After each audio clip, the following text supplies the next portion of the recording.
The Benjamin Dixon Show is only possible with listener support. Go to www.patreon.com/The BPD Show.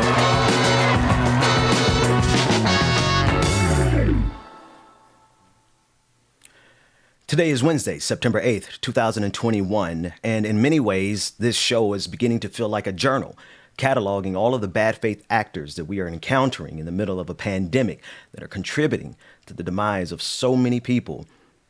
You're not going crazy. You're being gaslit by people who are more interested in profits than people. Let's discuss that, along with all the other news. We begin this morning with On the Clock with Georgia Ford.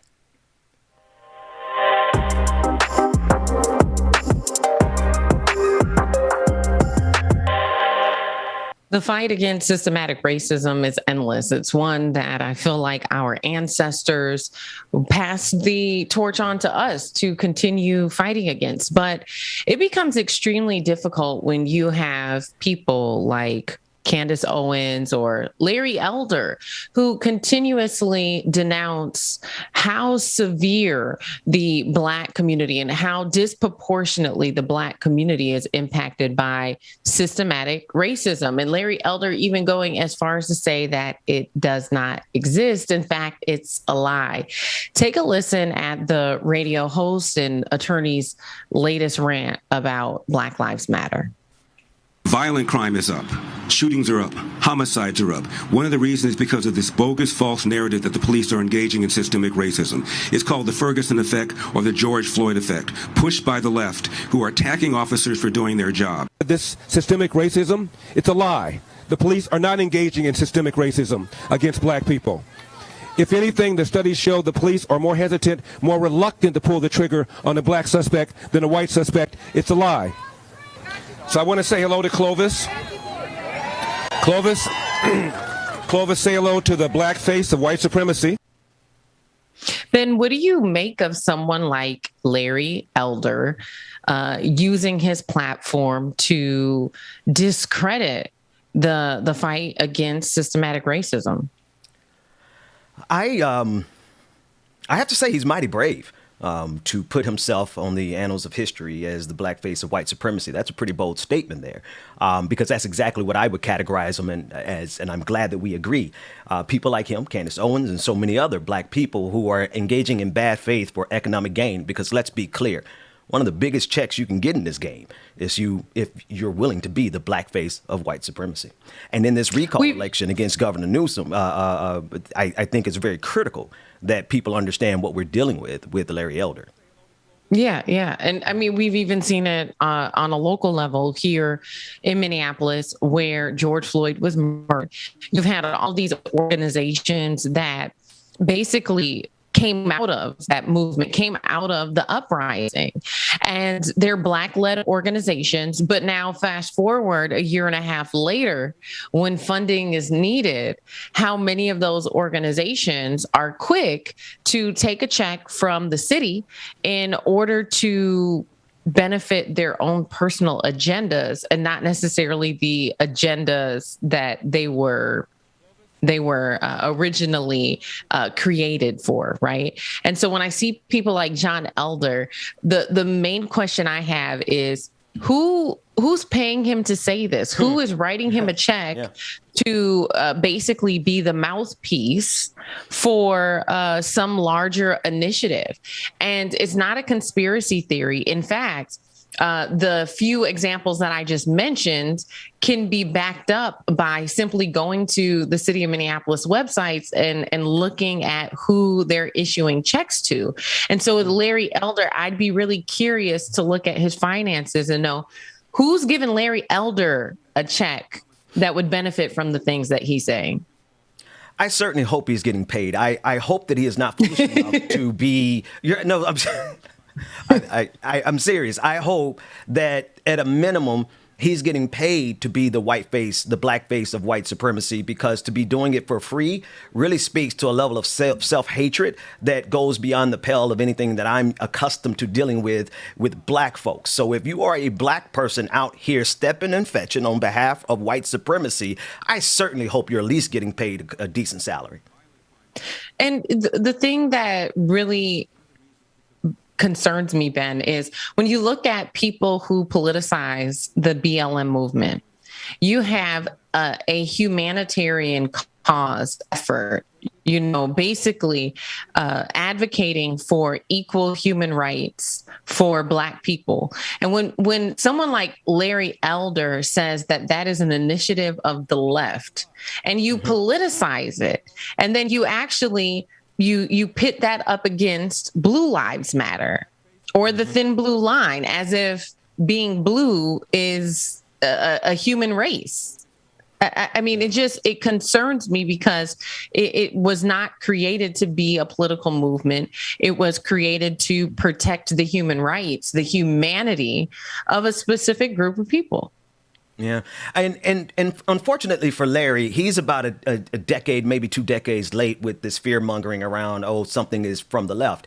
We have lived underneath a right wing government completely and totally since Ronald Reagan. We have a good 41 years of experience with a far right-wing government that has no concern whatsoever about the economic well-being of any of its people, let alone Black people. So to that extent, like, Larry, come on, man, update your talking points. If you want to win this race against this recall election in California, which you're not, which you should not, because there's no reason in the world that the state of California should regress to someone, I don't care what color they are. If they are the poster child for white supremacy, they do not deserve to be in power. Well, in fact, Larry Elder is not the only one who has these very strong views about Black Lives Matter. Let's take a listen at what a MAGA pastor had to say about it all.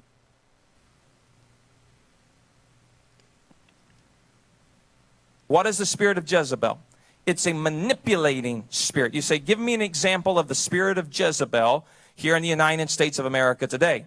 It's very easy. The organization called Black Lives Matter, that's the spirit of Jezebel behind that organization. You say, what are you talking about? Are you saying black lives don't matter? Quit being a moron. That's not what I said. I said the organization called Black Lives Matter is operating under the spirit of Jezebel. Did you know that organization was founded by witchcraft practicing lesbians? That's who founded the organization called Black Lives Matter that caused $2 billion of damage in one summer. You say, you can't say that at church.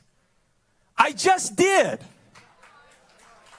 You say, but Jackson, that's not politically correct. That's not our goal. Our goal is to be biblically correct. That's our goal. Say, but you shouldn't say that, because the media, they're going to take this little clip and Right Wing Watch is going to post it all over the internet. Let me tell you something. We are not a woke church that is spiritually broke. We do not bow down and kiss the feet of the organization called Black Lives Matter. It will never happen on this stage. You can mark my words. Ben? I'm sorry. I'm kind of getting the kick out of it. This is Jackson Lawmeyer. And I want to know where his church is, because these people really have, they have really mastered the art of using religion for the purposes of forwarding their political agenda, and quite frankly, their misogynistic agenda. To label this as misogynistic, Black Lives Matter as misogynistic, because the women, or rather as a Jezebel spirit, because the 3 sisters who built the organization are women, right? It speaks to the intersection between racism, bigotry, hell, we could throw in a little xenophobia to boot, right? And homophobia to boot. There's and anti-masking and anti-vaxxers, right? There's a Venn diagram. There's a 100% overlap between the bigotry of this moment and the ignorance of this moment, and he best represents it. Yeah. I'm still just stuck on him denouncing it as the spirit of Jezebel altogether. So, like, if Black Lives Matter is, is the spirit of Jezebel, what is Donald Trump? What are Trump supporters? Come on, somebody. What spirit is that? the spirit of Antichrist, right? The spirit of the mark of the beast, make America great go again to church on their now. hats. Come on, like Go we to can like church because now. this is the real reason. When I say I want to pull up on these preachers, it's because they don't really have the theology down packed. They don't really want the smoke with people who are steeped in the liberation theology, right? And so it doesn't even have to be me. You could take a random liberation theology preacher and really sit them on stage with these people and understand that these men don't have any firm grounding in anything except the politics of the Republican Party. You know, and some of you guys may be listening. Why does this matter? And why does this matter today? Right. But the reality of the situation is we're living in a country where a year and a half ago, we were the epicenter of a global uprising. The largest protest in history happened after George Floyd was murdered. And you had so many allies, so many white folks who were standing in the gap, who were saying that they were going to use their political and social power to make change. You had so many Black folks who were saying that they weren't going to go back to how things were. And I can't help but continuously ask, what has truly changed in the last year and a half? And also, it's important to spotlight this type of resistance, the way in which some people have used their political, social, and spiritual capital to be counterproductive to the change that it seemed like most people wanted. And so why is this important today? Why is it important to look at people like Larry Elder and this ridiculous pastor? Because these are the people who have been resisting the change that, for the most part, everybody said that they wanted a year and a half ago. But the reality of it is, potentially their power is that strong-willed because those changes have not come forth. We haven't seen much change in the last year and a half. Right. And that's the entire point. One of the things that I like to repeat often is a quote by Toni Morrison, that the purpose of racism is to occupy your time and to slow you down while these people execute their agenda. We saw the agenda in Texas, attacking a woman's rights, women's rights. We see their agenda across the country, which is the abolishing our voting rights. It's a full-on assault against our right to vote. And we see everything else that they're doing. And so they have flooded the market with as much cheap racism as they can so that they can occupy our time, having to debunk it because they know if we don't use our time to confront the racism, well, America is the exact kind of cesspool where it can ferment and grow. And so we have a double task at on hand. We have to both confront the systemic racism that these people are throwing in our faces every day, but also get on the offensive and take the battle to them. According to John Elder, what racism? Racism is a lie. And imagine a world where we actually believe that to be true. Imagine if we really did come to consensus that racism was a lie. Do you know how much easier it would be to strip away the voting rights of Black individuals?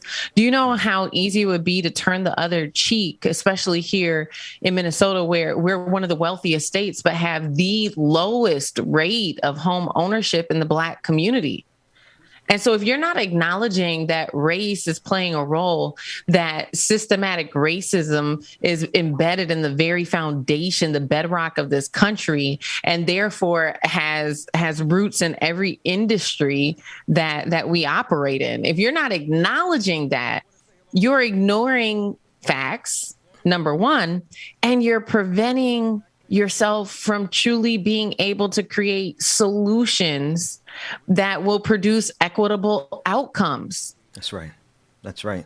Absolutely the case. And I just want to say to anyone who of our listeners who lives in the state of California, Larry Elder is doing all of this so that he can win in this recall election against the Democratic governor there, Gavin Newsom. And he really believes, Larry Elder believes, that his path forward is the same path that has lifted him throughout his entire career. This is not new. Like, being the black face of white supremacy is not new for Larry Elder. However, I think the people of California need to make a concerted effort to do what they have to do to get out and make sure that this type of black face of white supremacy, or white supremacy in any form, never gets back in power.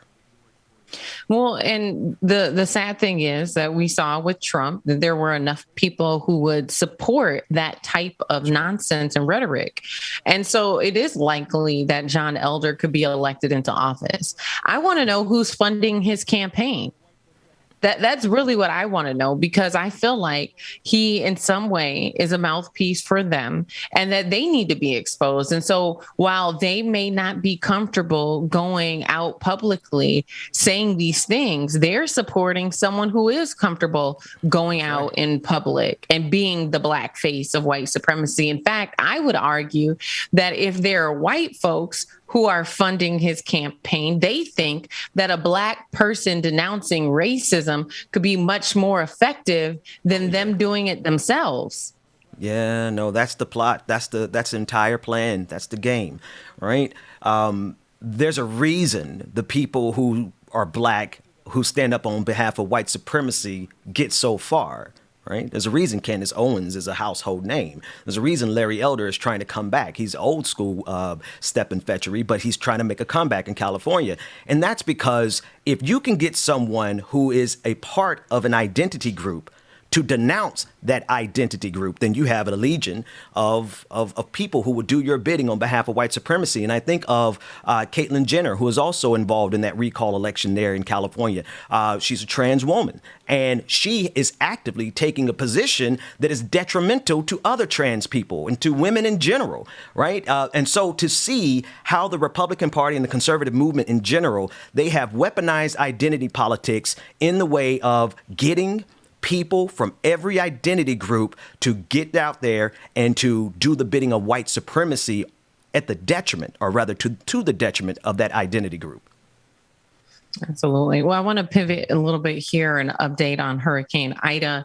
We know that at this time, 60 people were left dead, not just in Louisiana, but also in the northeastern states that were hit very hard. The amount of damage is still being assessed at this point, but Biden has announced that there will be funding deployed to the states that have been hit the hardest. It has been a little difficult to find information on Hurricane Ida, and there's not one destination where you can go for updates. And so it reminded me of Katrina and knowing how hard Black communities were hit after Hurricane Katrina. And there was this moment where, as we're talking about systematic racism here, Ben, there was a moment that someone in a really unique way brought to light the role that systematic racism was playing in Katrina. I want to take a look back at this old clip, if we can. I believe we had pulled it up, if I'm not mistaken. Okay, well, we'll circle back to it or post it later. But it reminded me of Kanye West. And as crazy as he is, you had Kanye, who called out President Bush live on television and says President Bush doesn't like Black people. He doesn't care about Black people. And everybody thought he was crazy. But in all of that craziness, Ben, there was a little bit of truth.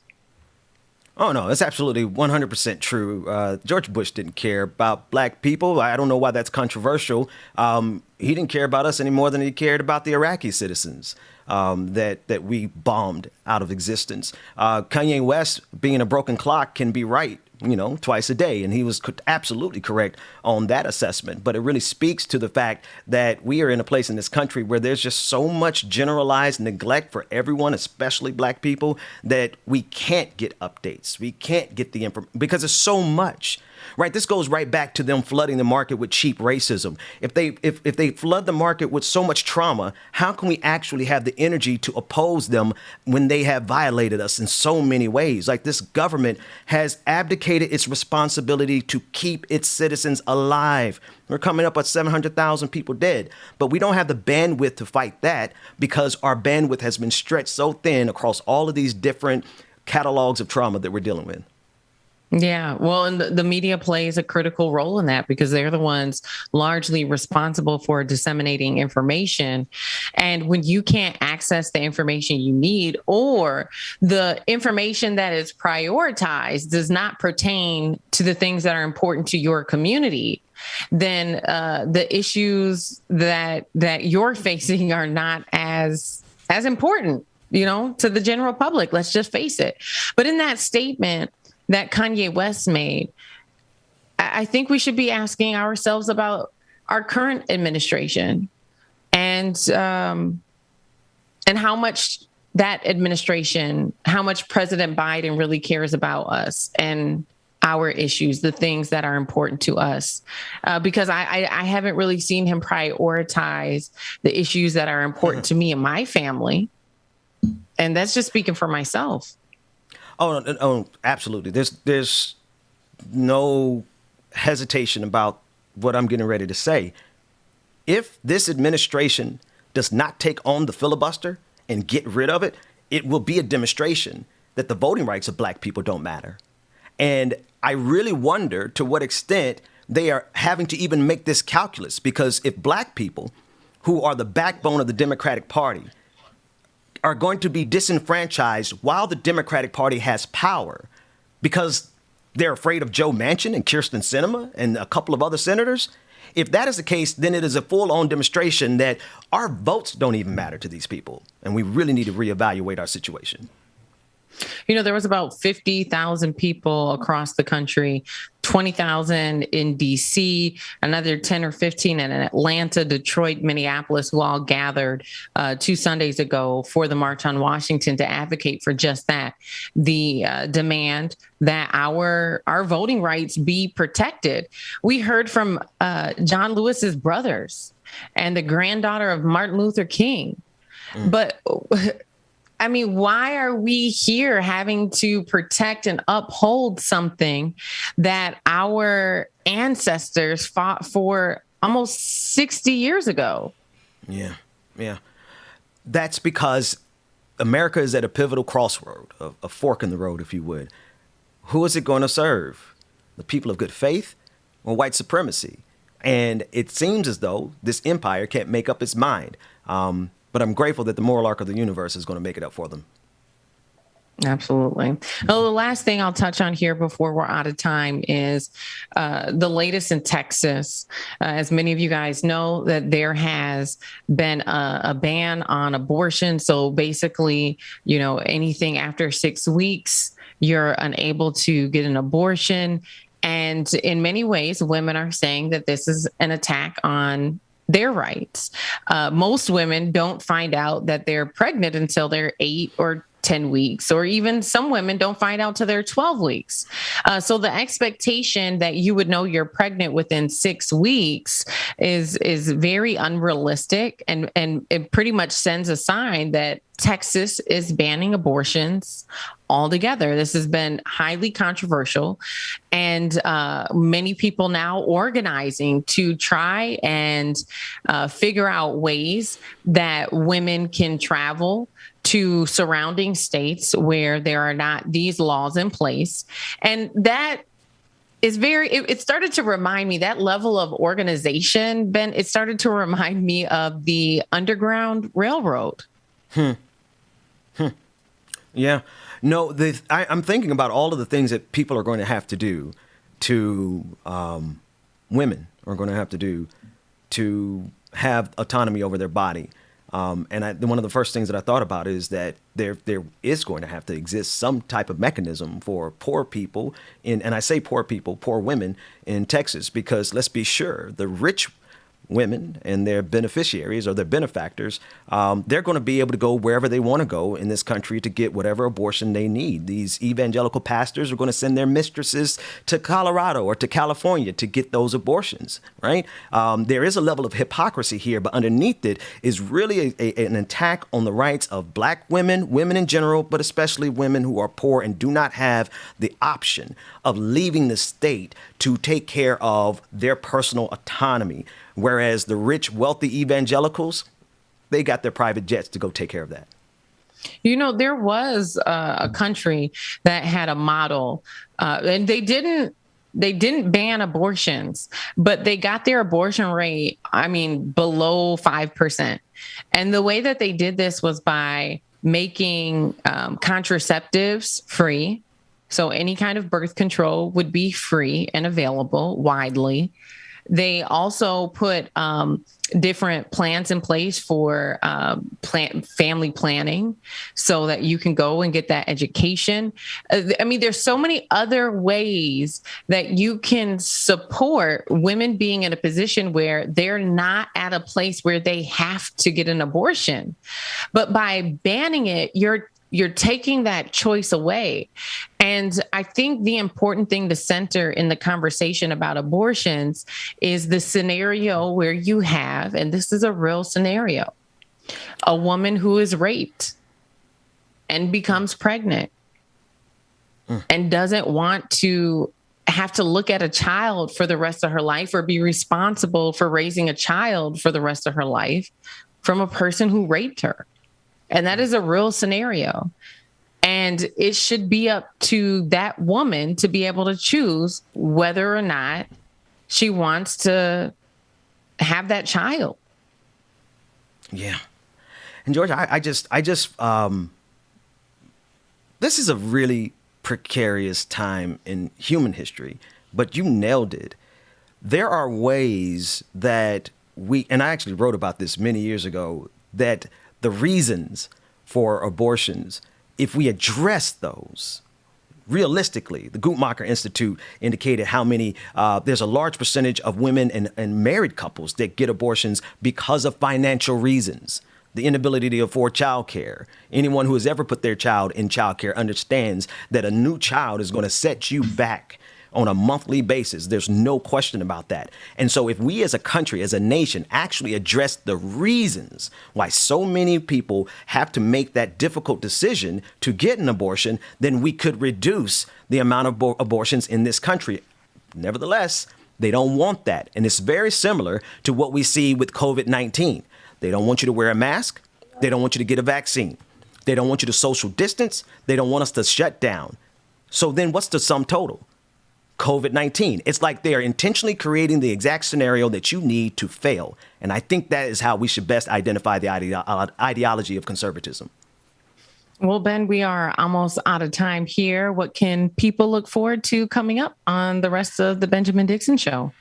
Yeah, thanks, Georgia. Coming up on the next segment, we are going to deal with Afghanistan. Senator Lindsey Graham is trying to talk our country back into war after $2 trillion are spent over 20 years, and we can't even fund our survival during this pandemic. So we have to tackle that on this next segment. I'll keep it here for that and more on the Benjamin Dixon Show.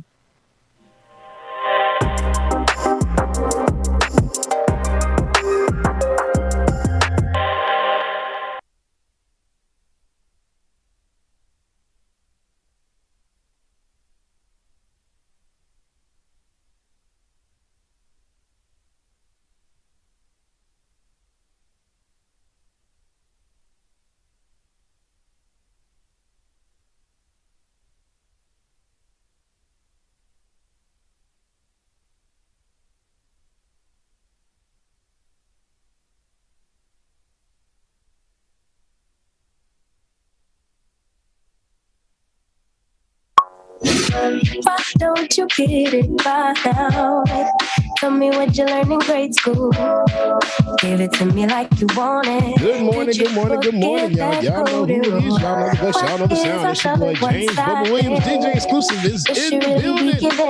Good morning, everybody. Baby, was that my mistake? Good morning, y'all. Covering these feelings. Keep on going through changes. I'm just so mad right now. I can't even think straight. So I'ma just tweet it and delete it, knowing you won't read it before we get too far away. Good morning, y'all. Good morning, y'all. Come on in, get your coffee, whatever it is you need to get your morning started, y'all. We're coming up next to the Benjamin Dixon Show. Shout out to Georgia Ford. Good morning, Georgia. Y'all make sure y'all stay tuned, y'all. We got more coming up next. Y'all don't want to miss it. Stay tuned. Rewind.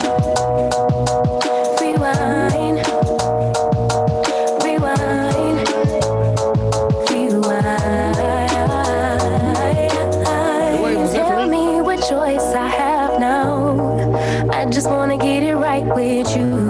But if we try to talk talk about it. Our history says we'll just argue, and I know you're gonna act a fool, and then no one could tell the difference between me and you, babe. Watching from a distance, hiding these feelings. When I tell you, going through changes. So fire this morning. Bad, but now it's at my own expense. So I'ma just read it and delete it. Did it not just get loud? Knowing you won't read it before we get too far away. I need to clear my mind. I'd rather just. There we go. My gosh, man. In Zoom, the volume was like on 1,000, bruh. And we reach a point we can't rewind. How's that sound, Dwayne? Does that sound much better, y'all? Y'all make sure y'all drop something in the chat. Make sure it sounds good, because, man, when I tell y'all I can hear nothing Dwayne said, I ain't hear nothing. Good morning again, y'all. Good morning, y'all. Make sure y'all stay tuned. We got some good stuff coming up that you don't want to miss on the Benjamin Dixon Show, y'all. Make sure y'all stay tuned. Got my brother from another mother starting up next. I'd rather just read it and delete it. Oh, before we cross the line and we reach a point we can't rewind. Rewind.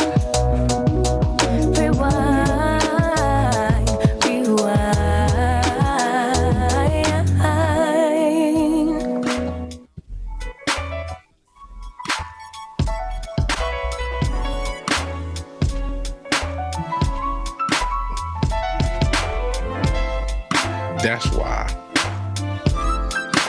Good morning again, everybody. How else to start off the morning with our Like It or Not's very own? I guess Like It or Not's very own. But our other brother from another mother, Mr. Nick Eaton. I make mistakes, you know that I ain't perfect. I know the days have come when you don't think that it's all worth it. Just know I'm trying to make it, trying to take it up a level. Cause you're my favorite girl, my pride, my world. And may I have this dance? Just give me a chance. Cause I'm a better man. And I know that though I messed up, I just need for you to see. My gosh, the coffee is hitting this morning. Yes, indeed. I love it. Good morning again, everybody. Good morning, good morning, good morning. Truth the Dragon, good morning. Susan, good morning to you. Jill, Angela, good morning. Sister Savage, sweetheart, good morning. Anna Hart, good morning. Susan, I said your name, I think. Laura Estrada, good morning. Mark S. Good morning. Brother Chuck Diesel's in the building. What's going on, Chuck? Bunny Wright, KFZ, good morning. Bubba, what did the buffalo say to his son when he left for college? Bison. Take a minute, let me get up in your mental. That wasn't mine, but KFZ, that was a good one. Man, I really can't stand y'all. I love y'all to death. Jasmine, good morning. Shay, good morning. Courtney, the SLP. Buster, good morning. Brother Lateef. Edward. Sonny, good morning. Ear Hustler, what's going on? Good morning to y'all. Brother Lateef, good morning. The Pioneer, what's going on? And I know Stephanie Rampley, good morning to you. Lipsha, good morning. Y'all make sure that y'all stay tuned, okay? To see how we could Patricia, good morning. Angela Newman, good morning. Baby, please. Start a family, have a whole lot of screaming kids. Yeah. Baby, you and me ain't nothing that we ain't win. Yeah. Please believe Derek Fuller, good morning. Baby, we can take over the world. Yeah. KFZ, make sure that you send me a picture of that mug so I can steal some of those jokes, okay? Start a family, have a whole lot of screaming kids. Yeah. Just you and me, ain't nothing that we can't win. Please believe in me, baby, we can take over the world. Yeah. Just you and me, cause you're my favorite. Brother Lateef, this is actually our own Nick Eaton. Nick Eaton, good morning to you, sir. You always drop the banger for us, man. I had to play this song. I didn't have it on the new computer, so I'm like, let me copy this over so I can play this tomorrow.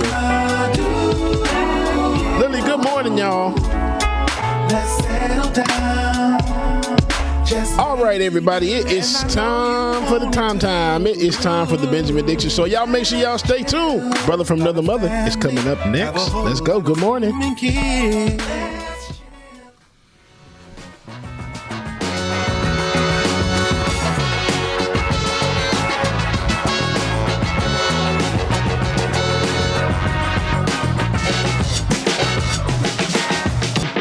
The Benjamin Dixon Show is only possible with listener support. Go to www.patreon.com/The BPD Show.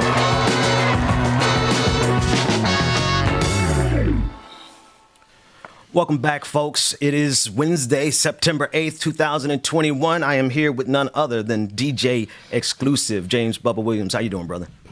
I'm great, brother. How you doing this morning, Ben? I'm doing good. I'm not going to lie. I believe I could use at minimum 2 dad jokes today. If so, I don't know if I, where I need to cash app you to get the request in. Because, man, the news, man, the news is a lot. The news is a lot. And so other than that, though, I'm good. So, right. I already feel you. Yeah, man. It's one of those days. Let's jump in. I want to begin with what's going to be happening in Washington, D.C. that's coming up soon in response, or rather almost an extension of January 6th. We have a clip of Representative Swalwell as he's explaining the threat that is coming this month to Washington, D.C. There's a part 2 of the attack on January 6th. Now, we're going to get to Afghanistan in a moment with Senator Lindsey Graham, but I wanted to make sure that people are aware that what happened on January 6th is not considered to be a mistake by the people who were there, because they're going back for more. Let's take a look at this clip.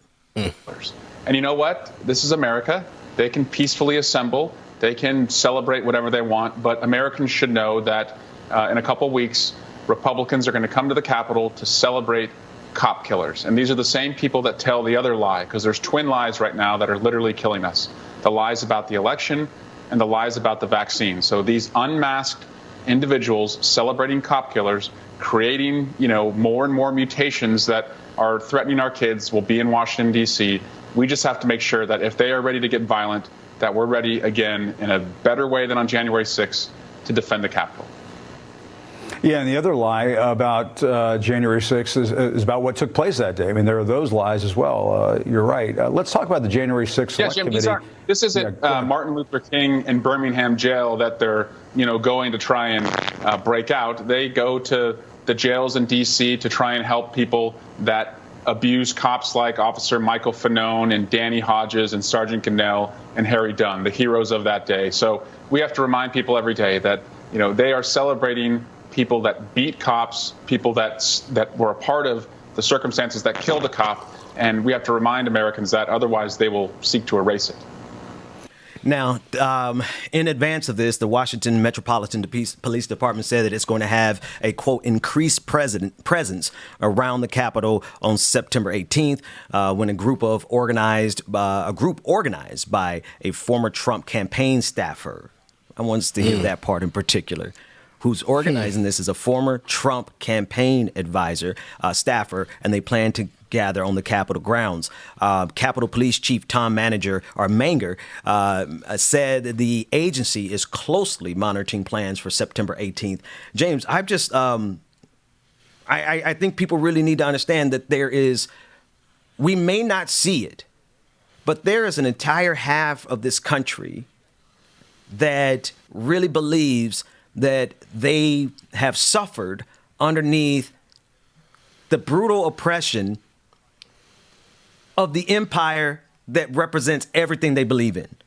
Let me just say it a little more plain. Like, these fools are marching up the steps of the empire that has served their best interest for the last, since it's been here. This country has done the bidding. If anybody needs to be marching up the steps of the Capitol, it should be black, brown, and marginalized people. But we know better, because we know those same police officers who are not going to do anything who did not. Well, let me be sure. The Capitol police officers did a lot on that day. But I also want to say there are police officers in that crowd There were police officers who were in the crowd on January 6th who actively participated in this. And so we got to be clear, like, it's got to be the height of absurdity for us to see these people, these white men who really believe that America has been harmful to them.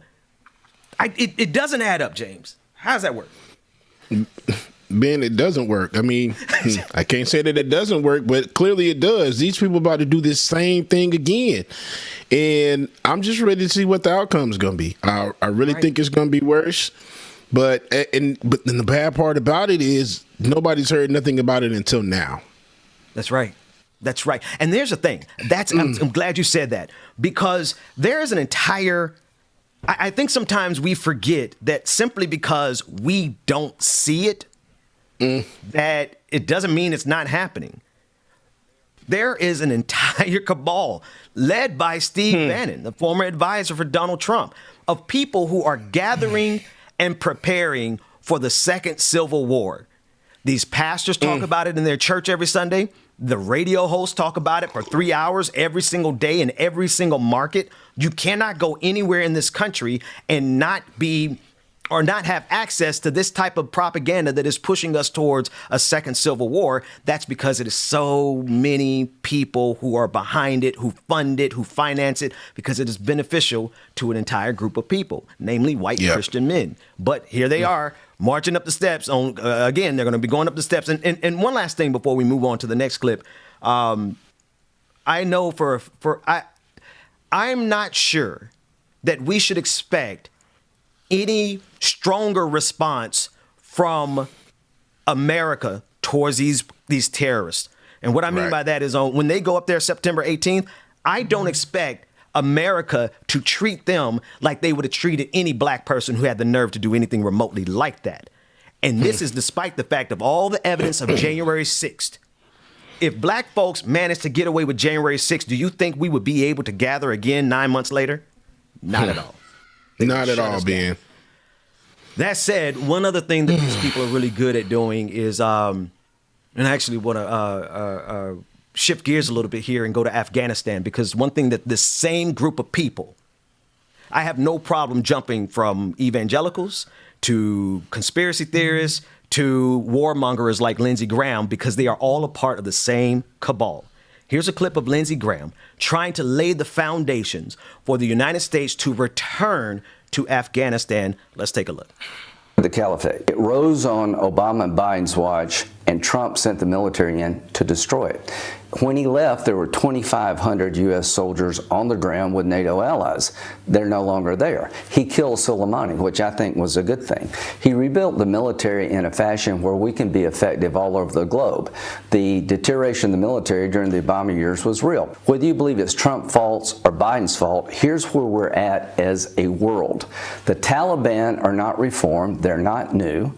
They have a view of the world out of sync with modern times. They're going to impose a lifestyle on the Afghan people. They're going to give safe haven to al-Qaeda, who has ambitions to drive us out of the Mideast writ large and attack us because of our way of life. We will be going back into Afghanistan as we went back into Iraq and Syria. You seriously think the United States will once again, in a foreseeable future, put troops back into Afghanistan? We'll have to, because the threat will be so large. Why did we go back to Syria and Iraq? Why do we have 5,000 troops in Iraq today? Because of the caliphate rising, projecting force outside of Iraq, killing Americans, killing the French, attacking the British. So yes, it will be a cauldron for radical Islamic behavior. You cannot deal with this over the horizon. Here's my solution. Help the resistance in the Panjshir Valley. The Taliban will not be able to govern Afghanistan. They're hated by the Afghan people. What's going to happen over time is you're going to see the resistance rise. ISIS will come after the Taliban, and the entire country is going to fracture in the next year, creating a perfect storm for Western interests to be attacked. You can do one of two things. You can say, that's no longer my problem, let it build and get hit, or hit them before they hit you. James, $2 trillion in war. 20 years of war. And I want to be sure. He tried to do something here that I'm not going to let him get away with. He tried to lay the creation of ISIS at the feet of President Obama. Now, I probably have some of the most robust critiques of President Obama. Today's not the day for that. But let me tell you something. ISIS is a direct extension of what President Bush did in Iraq. ISIS is a creation of the fallout and the aftermath of the invasion in 2003. Al-Qaeda emerged into ISIS. And so our destabilizing of the region directly created ISIS. But I digress. $2 trillion, 20 years of war is not enough for a man who's never going to go serve in the military. Ever. Never did. Never would. And I don't think, excuse me, I don't know why they think that going back would be a good idea. And he just sounds dumb. Let's just be honest. We call a spade a spade. He sounds real ignorant and stupid. I mean, it makes no sense. They try to sell us this stuff that why we should go back, why we should do this, why we should do that. It makes no sense. Somebody said it in the chat perfectly just now. Why does America feel that we need to police the world? That's right. That's right. Why do we feel that way? Good question. I'm glad you asked. Right, Dwayne. We see the receipts of where those $2 trillion went. Those $2 trillion did not go to the troops. No. That's not how the military-industrial complex works. Those $2 trillion that was not enough or sufficient enough for Lindsey Graham, they went to 5 defense contractors in Virginia. Now, I'm a little cautious about attacking them directly because $2 trillion, you messing up the bank, like you messing up the bag for real. Like these organizations would do anything to keep that kind of money coming in. So do you think they won't go right back into war? So through that lens, Lindsey Graham is out here doing the bidding of his corporate donors, the people who are funding him. He's out here sounding as dumb as he sounds, James, because they're writing him a pretty big check. And Ben, that was going to be my next question to you. So basically, this is all a money garner. So basically, you're saying to your supporters, hey, you vote for me and get your people and your constituents to vote for me, then I will get this war contract and I'll make sure that when we go to this country, get this $2 trillion. I'll give you $138 million. I'll give you probably about $1 billion or so, and we'll be good to go. This is all a money gander. Listen, man, how do you think they fund all of the apparatuses that we see? Because let's be clear, like whether or not the money is coming directly from the quote unquote military industrial complex, we got to be sure about something. The kind of consent that is required from 330 million Americans to allow us to go into a 20-year war, that kind of consent can only come by billionaires funding media organizations. And I want to let's go one step closer. If you are a watcher of any of the mainstream media, I want you to just take note of who the commercials are sponsored by. Northrop Gun, I can't even pronounce that one. The other one, Boeing. It's going to be well, back in the day, you used to see Halliburton commercials. I mean, literally in the industrial complex, the military industrial complex. But I want you to go as you watch mainstream media, if you must. If you look at the commercials, you're going to see commercials for jets, for the army, for the military, for weapons, for defense contractors. And that is how they fund consent amongst the American people to allow us to go back to war. So we have to hit this head on right here, right now, because at the end of the day, if we do not stop this seed that Lindsey Graham is planting, we will find ourselves back in Afghanistan for another 20 years to the tune of $2 trillion or probably $4 trillion at that point. And that's going to buy a lot of yachts for billionaires in this country. Or if anything, they're just going to try to get them in the Space Force. Damn Space Force. I'm going to go join just so I can say I'm in the Space Force. They couldn't shoot me in space. Take me off Earth. Earth is ghetto. They couldn't even call it Starfleet. Like of all the things they could have called it Space Force. But if it is a choice, I'm going to be honest with you though. If it's a choice between spending that kind of money on killing people or spending that kind of money exploring space, and that's probably why they wouldn't call it Starfleet, rather Space Force, because they're going to go up there shooting missiles. They're going to go up there blowing stuff up. They're going to go up there looking for an enemy versus going up there to explore. And just imagine what $2 trillion could have done for the exploration of space and the preservation of this planet, for that matter. So that's a good point, man. But I'm not joining Space Force, man. They're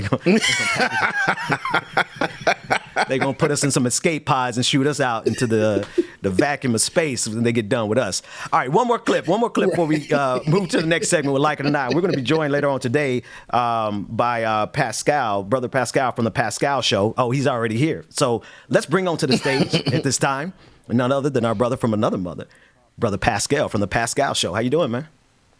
Hey, what's up, y'all? How you doing? Good morning. Bald head Voltron unite. All day with our powers combined. You know what I'm saying? Okay. And it's funny because we got Dwayne in the background and David, who are both balls. I'm like, it's 5 freaking bald head guys. What the crap?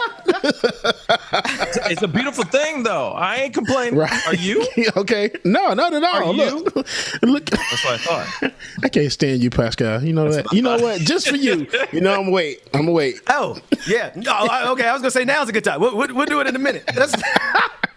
Because I need those dad jokes. I need, take 2 dad jokes and call me in the morning. Pascal, I want you to take a look at this clip with us from Joe Rogan. Sure. And it's dealing with ivermectin. And after we watch the clip, I'm going to tell you about the side effects of ivermectin and why it's the funniest plot twist that we did not see coming. Let's run that clip. Do I have to sue CNN? They're making shit up. They keep saying I'm taking horse dewormer. I literally got it from a doctor. It's an American company. Mm-hmm. They won the Nobel Prize in 2015 for use on human beings. Yeah. And CNN is saying I'm taking horse dewormer. They must know that that's a lie. Well, there's a lot of people saying it. I meant like USA Today, a few other places. You took IV drips and what was it? Monoclonal antibodies. And what is monoclonal antibodies? It's the shit they gave Trump. I had this guy on, Dr. Pierre Corey, and he is, what is the organization he's from? Frontline COVID critical care workers, well-established doctors, treated thousands of people with COVID. And they've, early on in the pandemic, they found some good efficacy with ivermectin. Frontline 19 Critical Care Alliance. Multiple doctors told me to take it. Mm-hmm. It's supposed to have what is the exact? And this is obviously I'm not a doctor. It says ivermectin was found to be a blocker of viral replicase protease, and I don't know what this word is. Human TMPRSS2. I got better. Yeah, you got better quickly. They try to make it seem as if like I'm doing some wacky shit that's completely ineffective. And right. CNN was saying that I'm a distributor of misinformation. Tokyo Medical Association chairman held a live press conference recommending ivermectin to all doctors for all COVID patients. It's kind of hard to figure out what's the truth. People go, it's insane to take ivermectin. Like, you see it everywhere. You know, there's a lot of speculation. One of the speculations involves the vaccines, that in order for there to be an emergency use authorization, there has to be no treatment for a disease. Right. So because there is this treatment in ivermectin, and there's other treatments too. Right. There's a lot of pushback against potential treatments and pretending that they don't really work or that they're conspiracy theories. The grand conspiracy is the pharmaceutical companies are all in cahoots to try to make anybody who takes this stuff look crazy. But what's crazy is look how better I got. Yeah. I got better pretty quick. And then later on, he said he didn't actually have COVID-19. So which is it? Which is it, Joe Rogan? now, bro, really? I got all the receipts, but I'm gonna yield the floor to you, Pascal. Oh, okay. Well, thank you. First off, I didn't even know that he said that he didn't have the Rona. Right.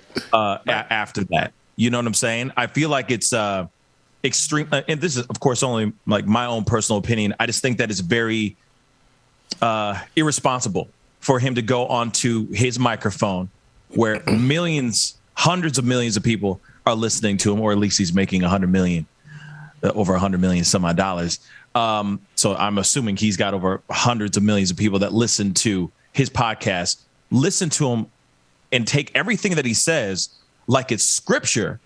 Mm-hmm. And he's not even doing the proper responsibility right now of saying, hey, guys, okay, so this is what I did. This is who I talked to. These are the people that you know what I'm saying? Do more of a better breakdown and a better understanding of what's going on. But for you to go out there initially and say, oh, I have the vid. I got the 19. I got that Rona. And then later say you didn't have it, but you took this stuff. This is idiotic. Let me make a slight correction in my language. He didn't say he didn't have it. He said he tested negative for it 2 days later. After taking this ivermectin. That's called a false positive, you freaking retard, you freaking jerk. So now, but that's the thing. That's what I mean. He has a platform in which millions of people are watching him. Millions. Remember that time when the dude with the with the Dorito dust said something along the lines of like, hey, why don't we shoot up some disinfectant into our bodies? And guess what happened? People started doing it. People tried to do that ish. They took exactly what he said seriously. And these people, everybody has a responsibility. This thing right here is a very powerful thing. And if you don't use it the right way, you could kill millions of people. And that's exactly what he's doing right now. He's getting on his damn microphone and saying some crazy stuff. Man, I used to be a fan of this dude right here, and I'm not even anymore. Like after seeing all this stuff, I'm like, bruh, really? Bruh, you saying all this stuff? Do you understand that there are mothers, fathers, grandparents that maybe not grandparents? They're probably like, what's a podcast? But still, there's a lot of people out here that are still fans of him.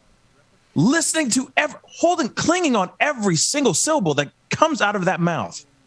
And the fact that he is totally taking no responsibility for the power that he has with this device right here. It pisses me off. It absolutely pisses me off. Yeah. I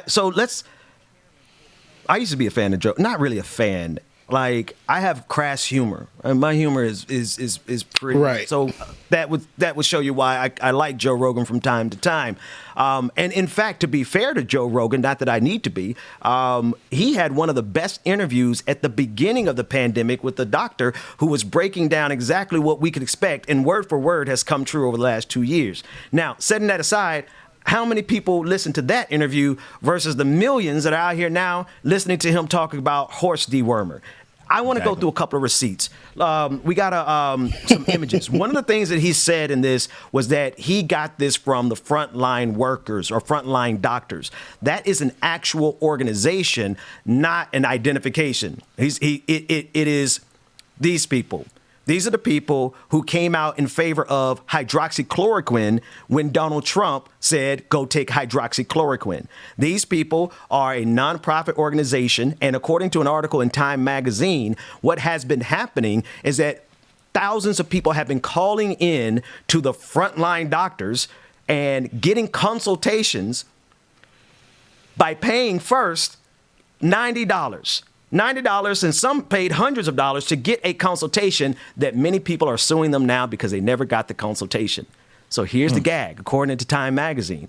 Time magazine said the same people that you see on the screen now who promoted hydroxychloroquine, the frontline doctors, the same people who have been doing the bidding of Donald Trump throughout this entire thing. Because if you follow this organization, they are a far right-wing organization of doctors, including the black woman there who was did you remember the clip, Pascal, last year of her talking about how we need to stop women from sleeping with demon sperm and getting pregnant by demons in their sleep?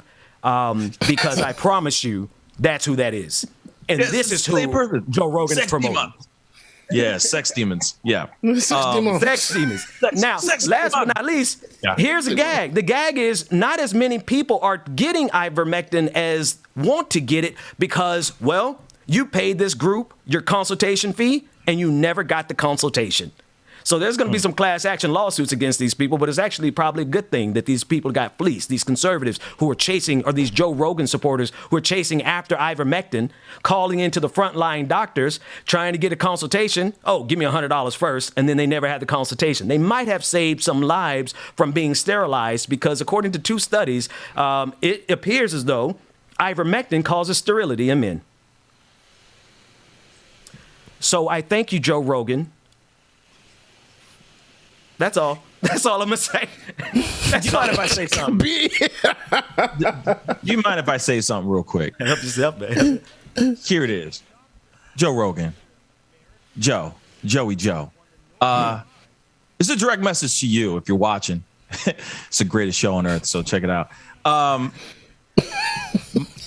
problem with you is this. If you were cured, right? You woke up one day, 2 days later, the test comes out negative, right?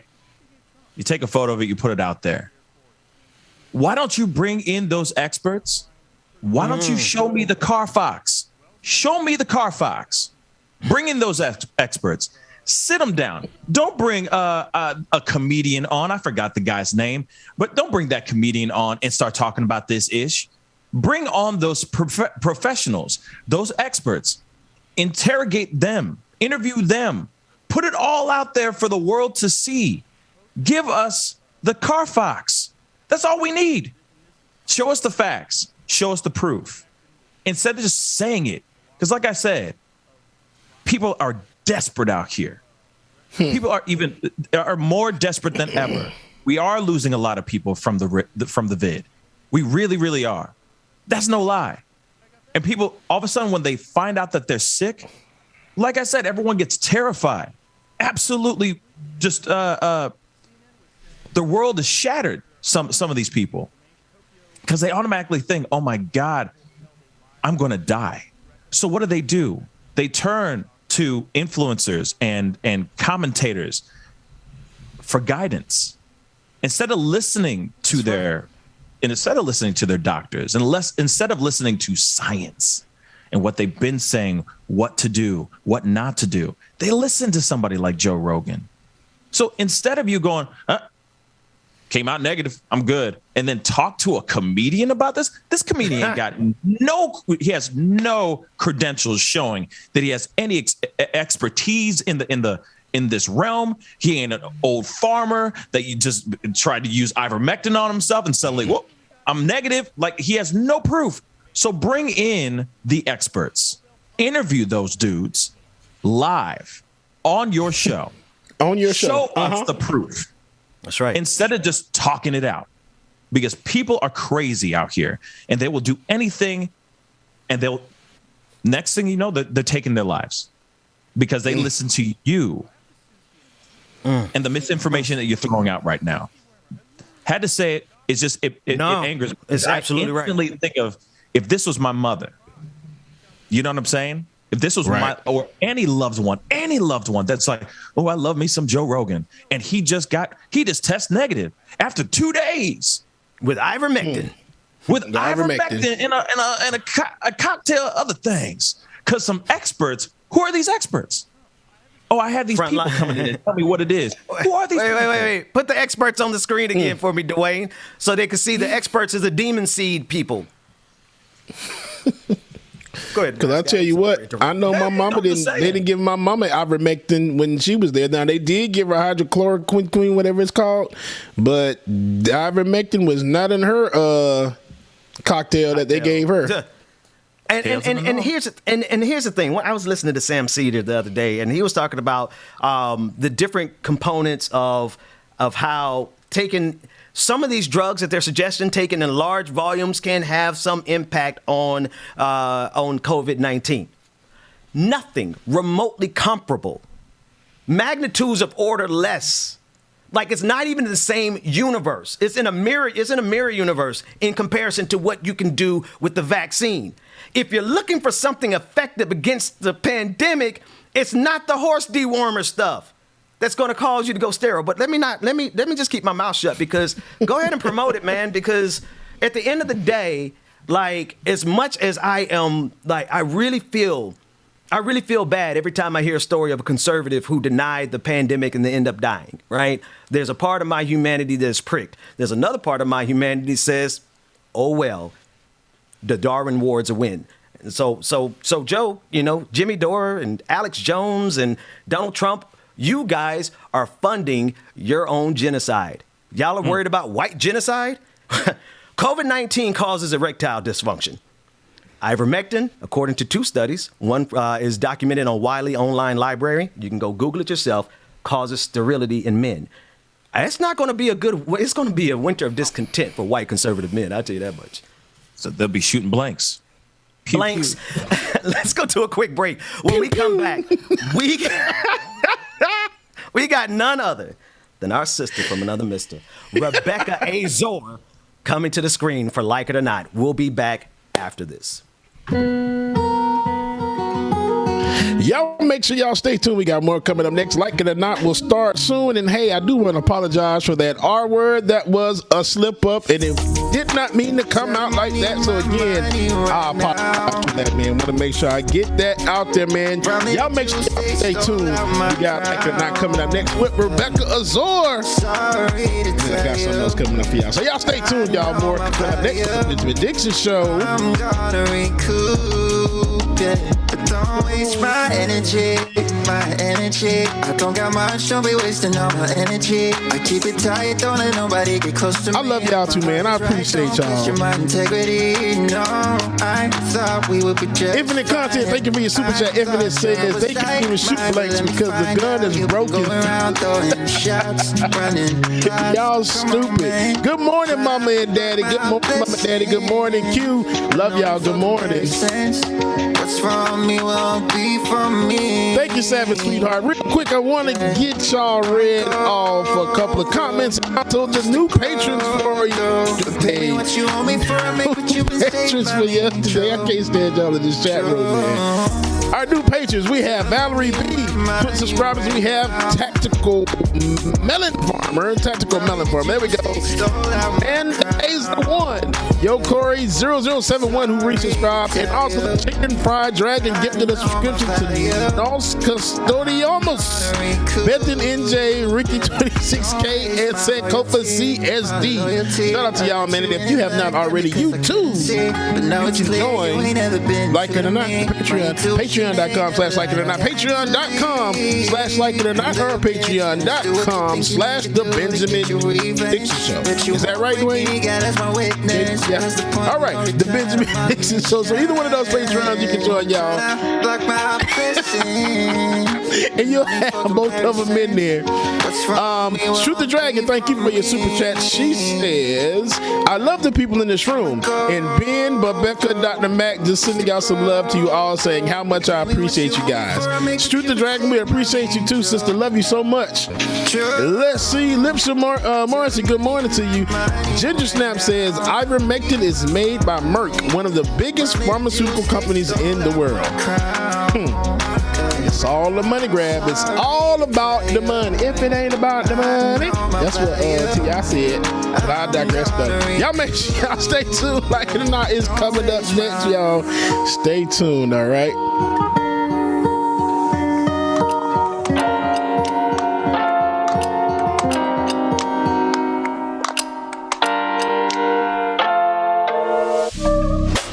Honestly, I shouldn't. Caught up in my feelings, messed up and I'm sprung. Something in your smile. Adam Ward, good morning to you. Good morning. Me, you wanna come over? Can I come over? I wanna come over. Thinking about your ocean.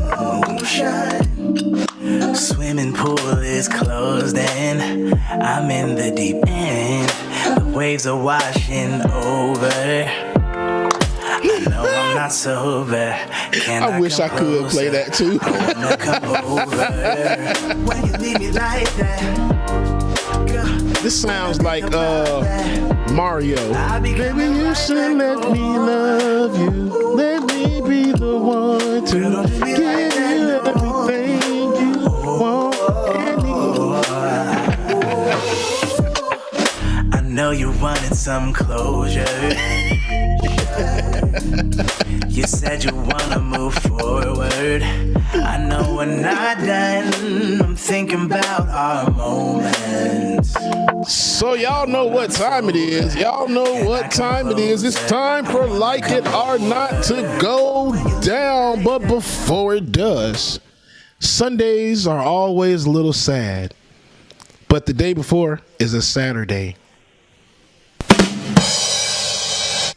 Like it or not, it's about to go down. Like It or Not with Benjamin Dixon starts now.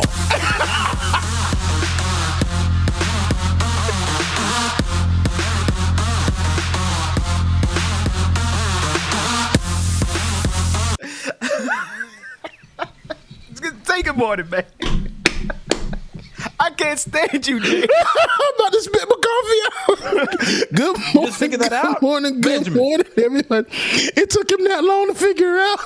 Like a grenade, it just finally went off. Yeah, I was ready. Good morning and welcome to Like It or Not. We're free to tell the truth. And not care who doesn't like it, okay? It is Wednesday, September 8th, and I was not crunk up in this club. Sorry. We are joined this morning by none other than our sister from another Mr. Mary J. Blige, also known as Rebecca Azor, from the highest of Seven Hills. Rebecca, how you doing? As my camera goes off. I'm doing good, thanks. Pascal, yes, I didn't get it till the music was rolling for Rebecca's for that intro. It's not quite yet Rebecca's intro. We're customizing it, but yes, it took me a minute to get Saturday. Saturday. It is my SADDER. Coffee's finally kicking in, right? Coffee's finally Saturday. kicking in. Well, it's decaf because we ran out of caffeinated, and I didn't feel like going into the Delta variant. So, Pascal and Rebecca, I honestly can just log off and let y'all do y'all thing. I try to do that every Wednesday, but it don't work. You got to stop doing that because you can't just be pulling up, get all strong for the first two shows, and then every time you get to Like It or Not, be like, all right, y'all, I got somebody filling in, so I'm going to go ahead and let y'all do what needs to be done. I don't like that. My work here is done. Peace. I mean, the truth of the matter is, it should be viewed as flattery because I want to sit in the audience and enjoy the laughter as we have to go through all these different stories. That's what Dr. Carl Mack said, and we ain't seen him since. He went running. I'm just kidding. Brother Mack is engaged in some high level strategery and working on projects. He's got some stuff coming out. He's got some new stuff coming out. It's going to be really dope. But yeah, he did say the same thing. But I like sitting in the audience though. It's the truth. So anyway, I'm going to digress. What's going on? Nothing much is going on. I know that we have a guest on the show today. Pascal, is there anything new? Like, what's going on? Like, I know today. So let me tell y'all. Today, she not gonna ask you a question. She do every time. Pascal, I'll give it to you in a second. So let me tell you, I text Ben because I didn't know. Like, I wanted to make sure, like, let me not pop up on screen. And today was supposed to be my day off because I know that I did agree with that. And then Ben agreed with you with that. So I'm like, okay, he's coming on because I was already like halfway on the eyebrow. So I was like, I need to make sure that I'm not going to do the full brow if he's about to be on. So Ben always leaves me on red right up until the show. So I just thought, okay, let me go ahead and do the full thing. Then he goes, Ben going to text me like, Heifer, get your ass on the show. And I'm like, I'm here. He didn't say that, but he said that. You got to read through his text messages. And I'm like, I'm here. I'm here. Like, no worries. But yeah, I just needed to be clear because I didn't want to come on and then have it look crazy like last Wednesday when he was confused and so was I. So who was confused? Oh, it's all good. No. I mean, listen. It's all good. We get two extra R&B singing Haitian sensations at one time. It couldn't be a better morning, Pascal. Mary J. Blige and Joe. Mary J. Blige and Joe on the screen. Joe, they don't have a duet together, but I think y'all should do one this morning. No, my voice. That's why I said key. We good. I got it. We good. You know. All right. So let's do this. What I do need, is no, none of them, James. What I do need though is I want you guys to take a look at there's a couple of clips that we obviously got to go over, and Rebecca, some of them there's stuff that we've been covering all week. It's a lot of it's a lot. I just have to say, like, this morning I found myself just staring in the distance, realizing all the different crap we're going through right now. The pandemic, the attack on women's rights, the attack on voting rights, the people who think they want a second civil war, they're going back to Washington, D.C. to march up the steps again at the end of this month. Meanwhile, we got all this other stuff going on in each of our own individual lives. It's just a lot. And the truth of the matter is it's going to continue going. So let's take a look at any of these clips. David, I want you to cue up whatever our first clip is, because I guarantee you it's going to add to all the stuff we're going through right now. Ben didn't know which clip was good. Good morning. I can. All right, Rebecca. You ain't nothing, girl. So Rebecca, you ain't about because Rebecca was in the spreadsheet. How many times have I covered for your ass? It was good, black though. woman. No, I didn't expect you. Ben said, it was. I couldn't find the link. I couldn't find the link with your. It was strong. And Rebecca's then no. Let me tell you something. Let me just pick a clip. Rebecca. We ain't go with F1. Rebecca. Oh, all the stuff from behind the scenes. We're going to say on air next time. Go, run the clip, David.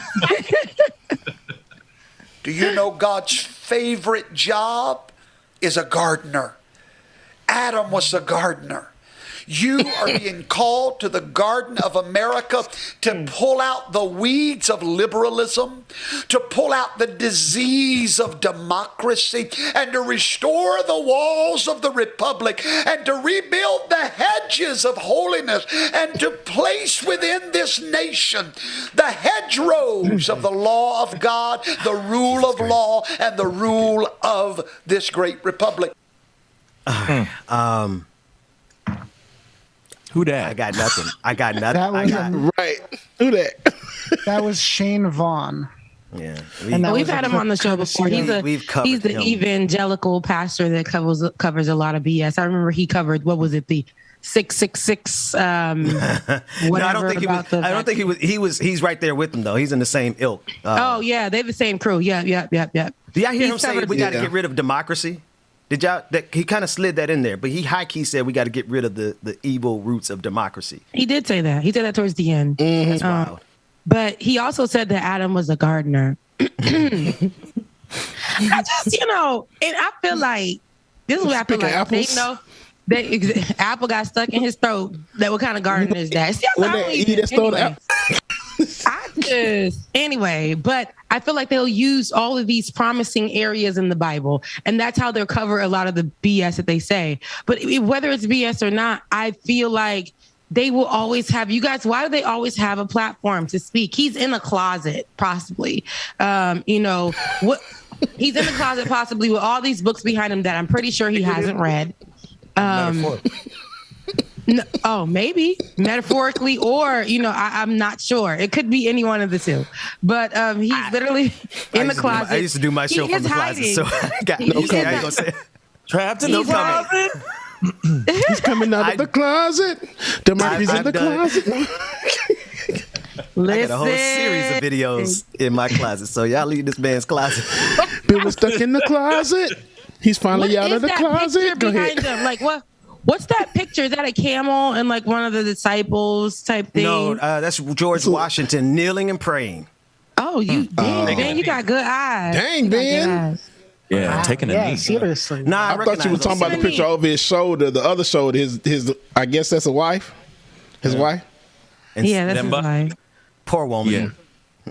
Anyway, I just don't know the 1776. Yeah, what does that stand for? It's the founding of the country, and it's a pushback against the 1619 project that documents the first slave that was brought to this country. So him putting 1776 up there is his statement of saying, screw y'all critical race theory, history of slavery. We only going to celebrate It's giving the white like supremacy. hooded. It's giving like hooded. Very much so. In the night, writing, to go lynch another black man type thing. And somebody in the chat reminded me now of who he looks like. And last time I saw the video, I couldn't figure it out. The Papa John's man. You got a red shirt on too, man. Oh, he does. Better And did he come out as racist too? No, this is crazy. We are literally allowing these men these pastors who are supposed to be preaching of love and unity and all that, because that's what God or Jesus stood for. If you are a Christian, you know that he represents love. That's God is love, and then, he gave his only begotten son. I don't know. It's something like that in the Bible. Right. And then, but he did that. And all these people do not represent that. There's so much hate that goes on, whether it's about sexuality or skin color and race and all that. What they'll do is, will say, God loves you, then stand in their church and have this divided conversation, feed it to their people, and those people will go out into the world and say, God told me to kill black people, or God told me to murder or bring a gun to school because of this trans person, or this person from the LGBTQIA community. Like, this is exactly what's being preached in the church, and what's being these people are going out to just do. Like, they're translating what he's saying and going to do really dramatic things in the world. And that's not godly at all. Well, we got another dose of evangelicals.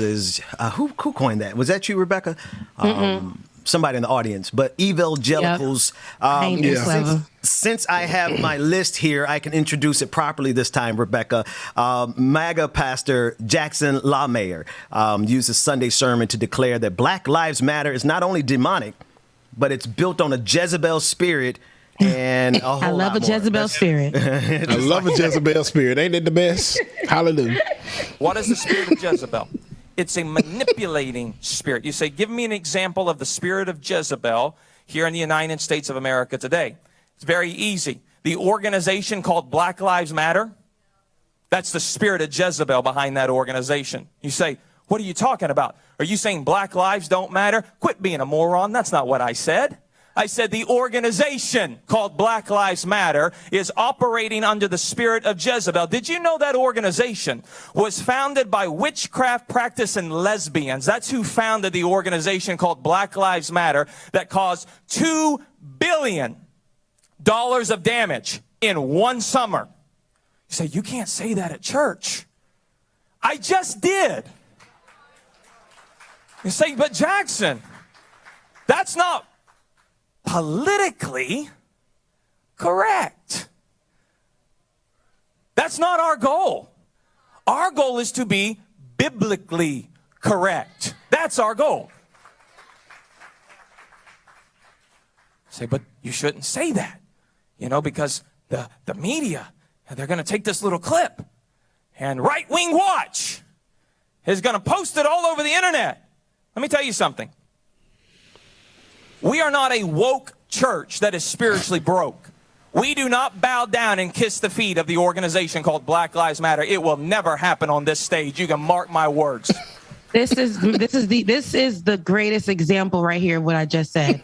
They will go to their church and they will start spitting. Did you hear this? The division. He literally gave the worst strong and wrong information to these people. And he literally said that this organization is under witchcraft, under the Jezebel spirit. It doesn't. A bunch of witchcraft practicing lesbians. Let's get it all out there. Witchcraft practicing lesbians.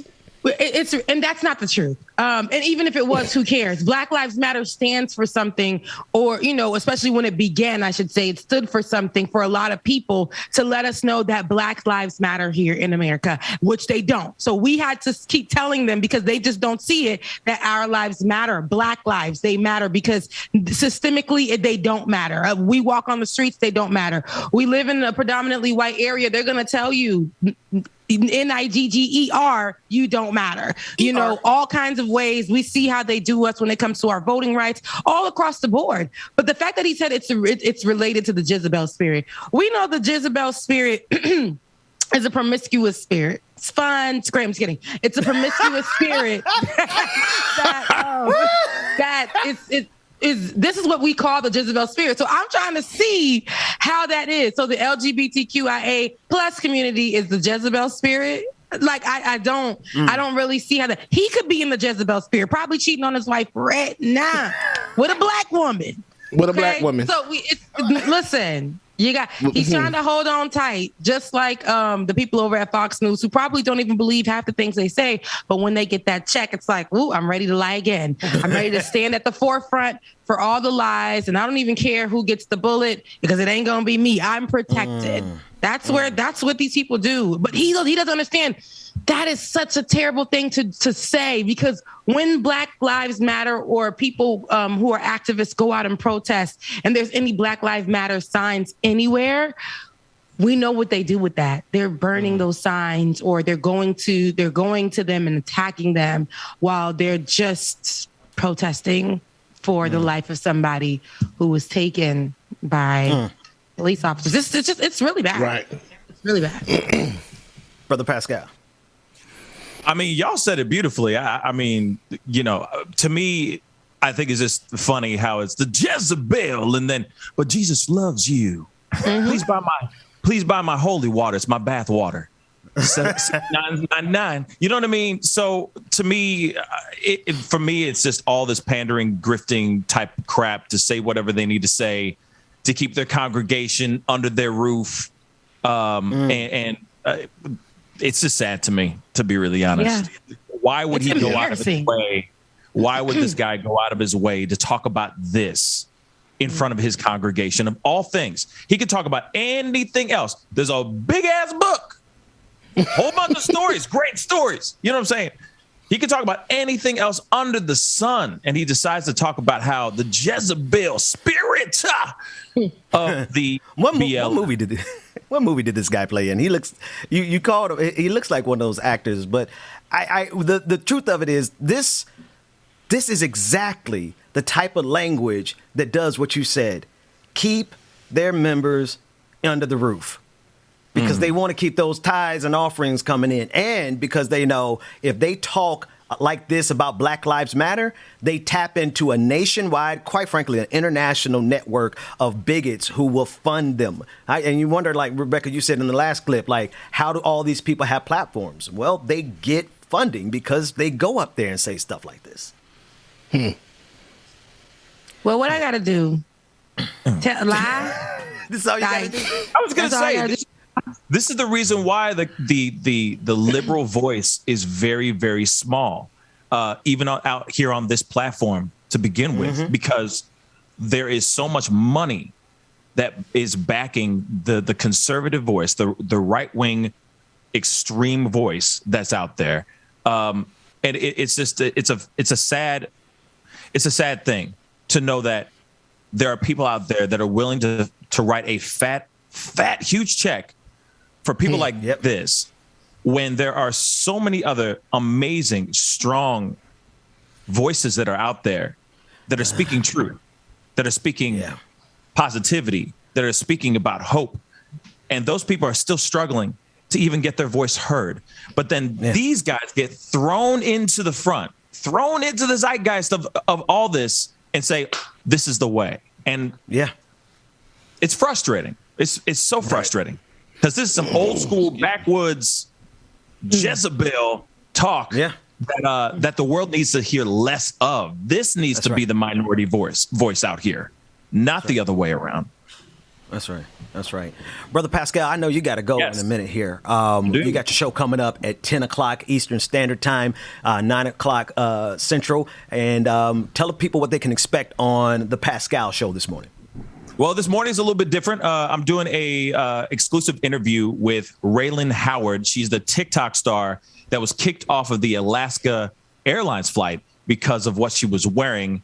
There is weight discrimination and race discrimination that she is claiming And so she's going to be on. We're going to do an in-depth interview with her today at 9 a.m. Central Standard Time. I'm looking forward to it. It's going to be a good time. Awesome. Definitely. I would love to catch that. So definitely going to be tuned in after the show. Yeah, I'll be tuned in because that sounds like a really good. Don't log off in the middle of the damn show. Where did she I'm go? not going to do that. I said after the show. Put up the man's promo, please. Put up the I'm going to watch it. It sounds like a good interview, for real. Yeah, it's going to be fun. It'll be fun. It's a little different. Just make sure you don't go until after the show, Rebecca. Right. Stay right Where do there. they?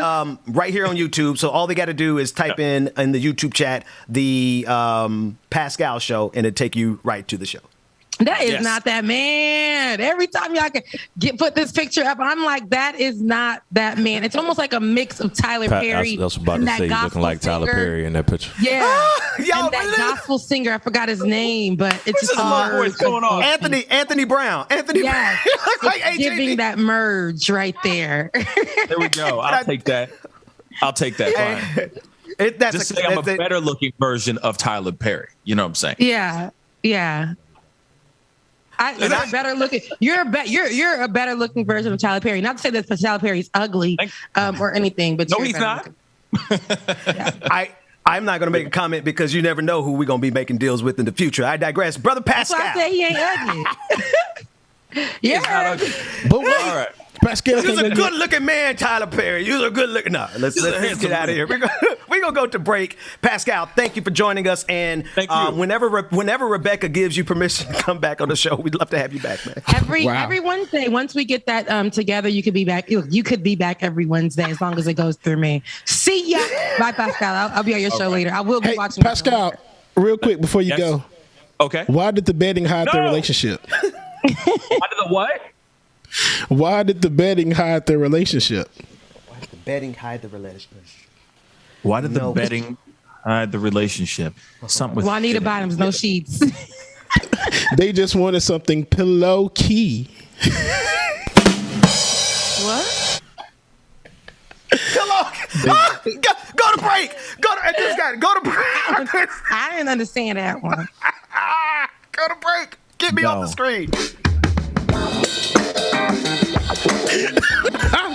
Pillow key. No. I can't stand y'all. It does. Shout out to Stitches Stilettos Gamer for her super chat. She said, Jezebel lives matter. Since I can't stand you, man. Hey, shout out to the brother Pascal for joining us this morning. Make sure that you go over to the show this morning after our show, that is. Now, if you're not a patron, of course, you won't be able to get in Patreon because we go private at 10 o'clock. So then those that are not going over to the show then can go see Pascal's show. Yay! Did I say that right? I think so, but I just confused the hell out of myself then. Anyway, y'all, make sure y'all go follow with you, the brother Pascal, man.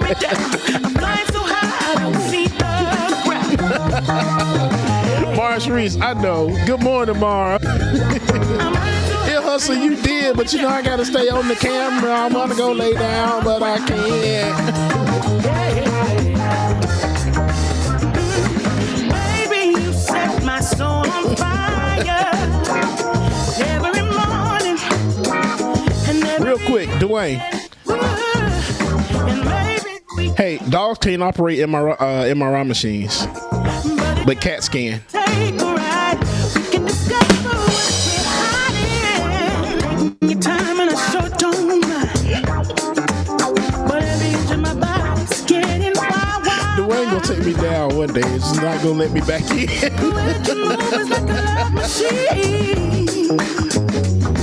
Y'all know that 5 out of 4 people are bad at fractions. I know that went over Ben's head. I'm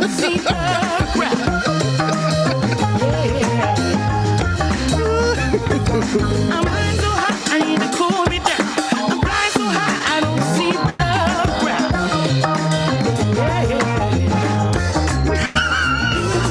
Baby, you set my soul on fire every morning and every evening.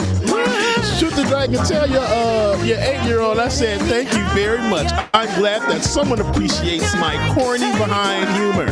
Thank you.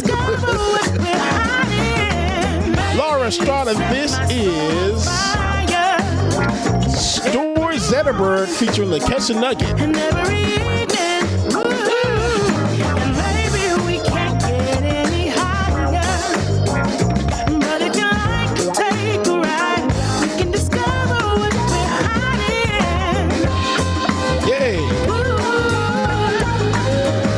All right, y'all. Welcome back to the screen. My brother from another mother and my sister from another mister, Ben and Rebecca.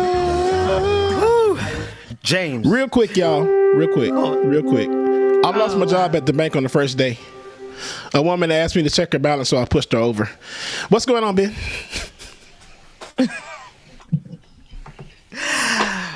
Y'all James, just laugh. Y'all know y'all want to laugh. Just go laugh. I do. I thought you were serious. I said, "Oh my God!" I requested two. And we got like 18. So I'm gonna be careful. You did. But I asked for it next time. But I'm going to say this: I have no problem with just I don't even care. Let's laugh as much as we can, y'all, because I'm telling you, otherwise. The stuff that we got going on in this country, like it will make. So thank you. Those are corny, the corniest jokes I've ever heard in my life. But thank you for them both. My pleasure. That's it, Rebecca. What we got next? Since I don't have the sheet in front of me. Me neither. Okay, I got the sheet in front of me. Okay, y'all better. I'm about to say y'all better hurry up. I'm gonna keep telling jokes. I just want to flex. I just want to mess with it real quick. You know, I love you, Rebecca. But I know y'all about to go off on this next clip because had this been in Nebraska, I don't care where I am. You come up on me coughing, I consider that an assault, and I will respond in kind. And if you are like in this clip, a woman, I'll just have to call my sisters. Let's watch the clip. That's a, excuse me? Excuse me. I'm coming through. You're so cute. She's coughing on me. She's coughing at me. No, yes. Look at you guys. Yeah. You're so cute. You're such a Karen. Okay, whatever. She followed them through the store. Why don't you have a mask on? Because I don't need to have one on. I'm not sick, and neither are you. Okay, but you don't have to be coughing at me. You don't know who's sick or not. Hey, it's my allergies. You don't know who's sick or not by looking at somebody. Yeah. And so 2 years ago, before anybody started talking about COVID, you were okay with that, though, going out not knowing you were sick, right? You don't know anything about my health. I don't. Yeah, she's coughing on me. I have my allergies. And she got all freaked out because I'm coughing. No, she don't. No, she's coughing. How do you know? You don't know, and she just said, I don't know anything about her health. You don't know anything about my health. Maybe I have a medical release. I don't need to wear a mask. Okay, bye. Why don't you have a mask on? Because I don't need to have one on. I'm not sick, and neither are you. Hoocha. I have allergies. Yeah. And so 2 years ago, before anybody started talking. It's just absolutely disgusting, bruh. That's just like there are really people like this. I want y'all to understand that there are really people like this out there. Like people who are shooting people because I'm a cashier at a store and I ask you to put your mask up and you get mad. That's right. Because I ask you to put your mask on. You go outside and get a whole damn gun and kill a person because they ask you to put your mask on. What's so damn difficult about doing that? Like, this really pissed me off, bruh. This really pissed me off. Yeah. It really couldn't have been Rebecca Azor, Rebecca Azor. It jamais de ma vie. It could have never been me because I would have smacked the hell out of this woman, out of the disrespect, especially if I was with my mama. She would have got roundhouse kicked, bicycle kicked in her chest. Like Peter did on Family Guy. Roadhouse. I would have stomped her into the store floor. I would have taken every 3 strands of hair that she has left on her head. I would have gotten this lady together like nobody's business but God's. Listen, I need you guys to understand that the disrespect can only go but so far. That's right. Sometimes That's you're going real. to run into the wrongest right person in your life. That's right. And it's going to be a lesson for you. It's going to be a lesson for you because people give grace. I'm somebody who gives grace in particular moments. Sometimes grace is out the window on sight because this right here is very disrespectful. And, I know sometimes the anti-maskers and the people who believe in the conspiracy theories surrounding COVID-19 and the Delta variant, they're very extreme.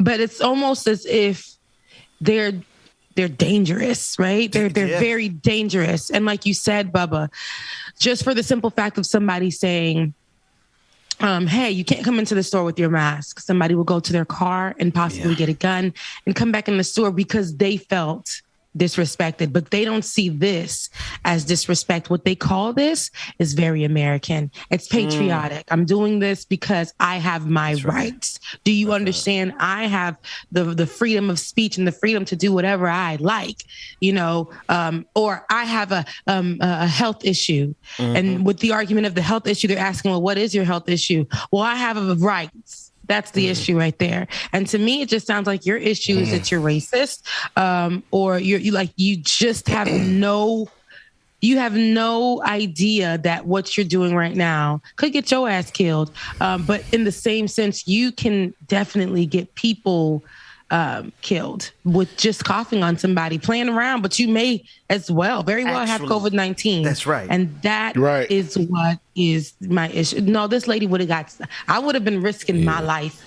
Yeah. Because I would have slapped every taste out of her mouth. Then she would have been like, I can't smell, I can't taste. And she would have thought she had COVID, then Mama would have slapped her because I can't hit females. The guy I'm on phone hit Rebecca, my mama, my sisters, my niece, somebody gonna Mama put on her. Mama Gwen just said in the chat, when I get mad, I am scary angry. When she coughed on me, that would have been one of those days. Mama already said in the chat, I saw jail cars. Lord. Mama That's where Gwen? I get people don't understand. I get my temper doesn't come from my father because I used to have a very bad temper. My temper comes from my mother. Mine it's too, like, Rosemary. Poke the bell. You poke the bell. You keep poking. I'm nice as hell. I am. When you keep on poking, I'll Hulk out. Literally. Y'all both, speaking of Bear, this is a horrible transition, but y'all both mentioned that the very tragic case here in Georgia of the clerk who was killed because she asked somebody to put the mask on, and it was at a grocery store called Big Bear. And James, you put it at the beginning of this, you put that thing spot on. Y'all, we dealing with folks who will happily either harm you because you asked them to do something that's in the best interest of everybody, like put on a mask. Or you have people like this Karen who is out in this grocery store not knowing whether or not she's spreading COVID-19 because there are asymptomatic people. And just the fact that she feels like the thing to do in the middle of the pandemic is to make a statement by coughing on people suggests that she wants to inflict that type of pain on people. So that's why I see this as assault. And anything that transpires after that to me is self-defense. Because if I don't defend my family from her coughing on them, they very well could die. And that's and Dwayne, you about to say something to Dwayne as well too. I'm sorry, Rebecca. No, all I was going to say was she had the right one that day because certain people, she would have had a health issue when she got punched in her face. Exactly. Look at Jesus Christ. That part. She played with the right ones that day. Don't come to Atlanta with that though. And no offense, and it's great those people provided grace for her, because I don't know if they're minorities or whatever, but we already know if police officers would have come, she probably would have been on the floor crying and said that she was abused, that she was attacked, and they wouldn't have. They didn't want to put their phones down because they were filming her, and then all that stuff could have been a result of what this woman is doing, and that's just why. But I would have been willing to go to jail, especially if my mama was with me. I would have definitely. I do not play. Self-preservation is a natural instinct. And you're in the middle of a pandemic and you cough on somebody. Go ahead, James. No, that's grounds for instant butt whooping right there. Even outside, She of needs the to be pandemic, charged. Even She needs outside to of be the charged. pandemic, they teach you that when you were a little kid. Like you don't cough and sneeze and all that on people. You don't do that. That's real. On a good day when the sun is shining and the clouds are just right and there ain't no pandemic and this woman wants to go around here, this human being wants to go around here coughing on people. You right. I agree with every one of y'all. She got the right ones that day and the wrong ones too. And somebody brought it up in the chat as well too. Why is it all Karens have that weird ass smile before they go on a little tirade? If you go back to the beginning of this clip, just look at her face. Go back to it. Let's see. It's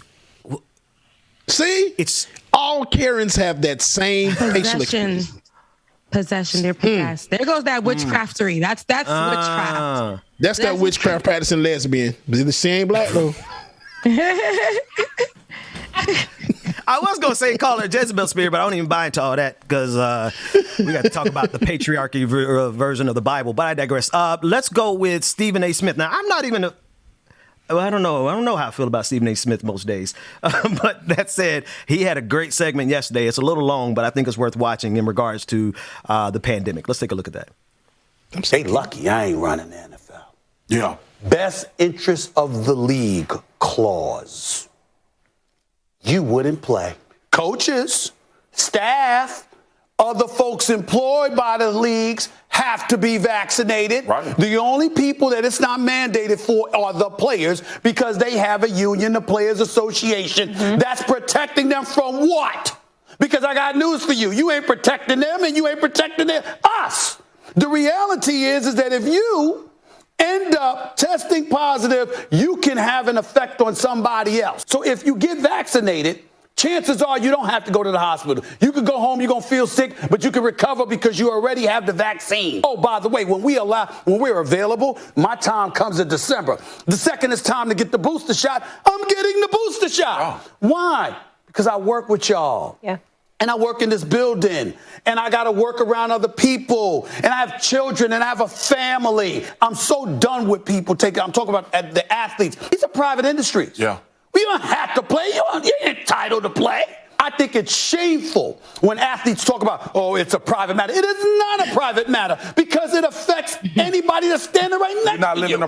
If I hear one more person, Marcus, talk to me about what's in the vaccine. Oh, my God. Also, the flu shot, chicken pox, and all these shots you've been taking all of these years. Excuse me, Molly, people take supplements and vitamins. So now what we trying to say? Why always damn yelling? Oh, what we do is we look at the bottle and we dissect every ingredient in the supplement, the vitamin, and then we Google it and we look it up. You're a damn liar. They're full of it. If it were me, they wouldn't even be allowed to play. No, that let's requires. go back. It requires an organ behind it. You know how Ben, you say you always want the human organ behind it Because of the voice. Yeah. The changes in the voice inflections that he did from clip to clip to clip to clip. It gave me. He was standing at the pulpit and he was preaching to the masses. He was giving a word to the people. He went from, you better not even think about going out on that field and being unvaccinated. Because they're playing sports ball. Because I know what it feels like to be vaccinated. And if I hear one more, it was all of that. And it gave me, and then the little white lady, she was like, I'm with you. Preach, I'm with you. Preach, Stephen. Yeah. Say it, Stephen. Yeah, I don't really too much like everything that Stephen A. Smith says, but, there are times that he does get it right. I like to see when people get it right. Now, white people don't get that opportunity from me all the time, but black people might get a little bit from me. We keep it in the family. I'm just kidding. We'll discuss that at another day.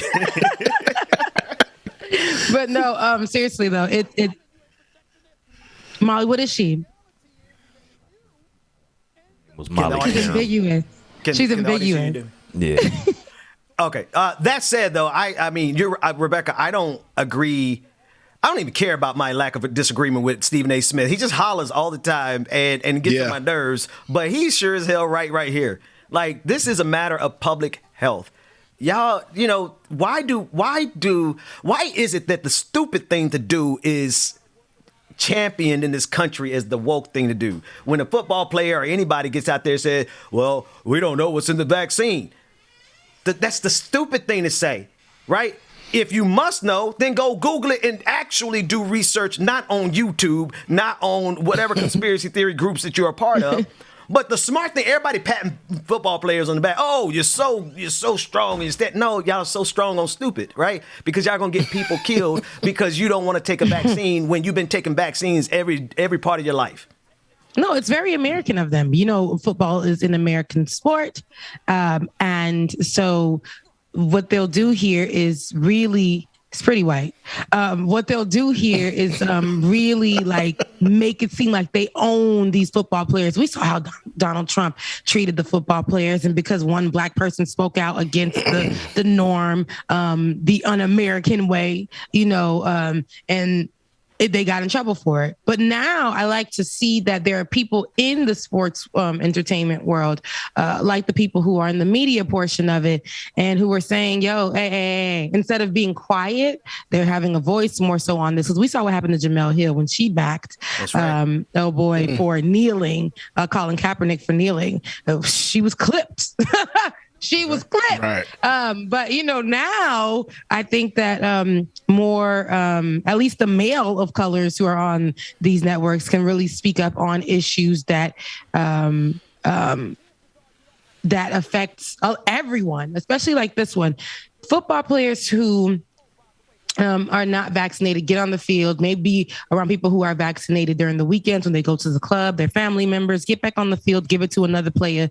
Another player gives it to another player. Then they go home, give it to their family. Some people may or may not recover. We're talking about the ripple effect here. And that's with football players, but that's all across the board because coronavirus, virus corona, the Delta variant, that does not give a damn what your career is. Okay. Right. It doesn't care how much money you got in the bank. It really doesn't. Y'all stupid people who have the money and are choosing not to get vaccinated. Really dumb. But you know, it's like, it doesn't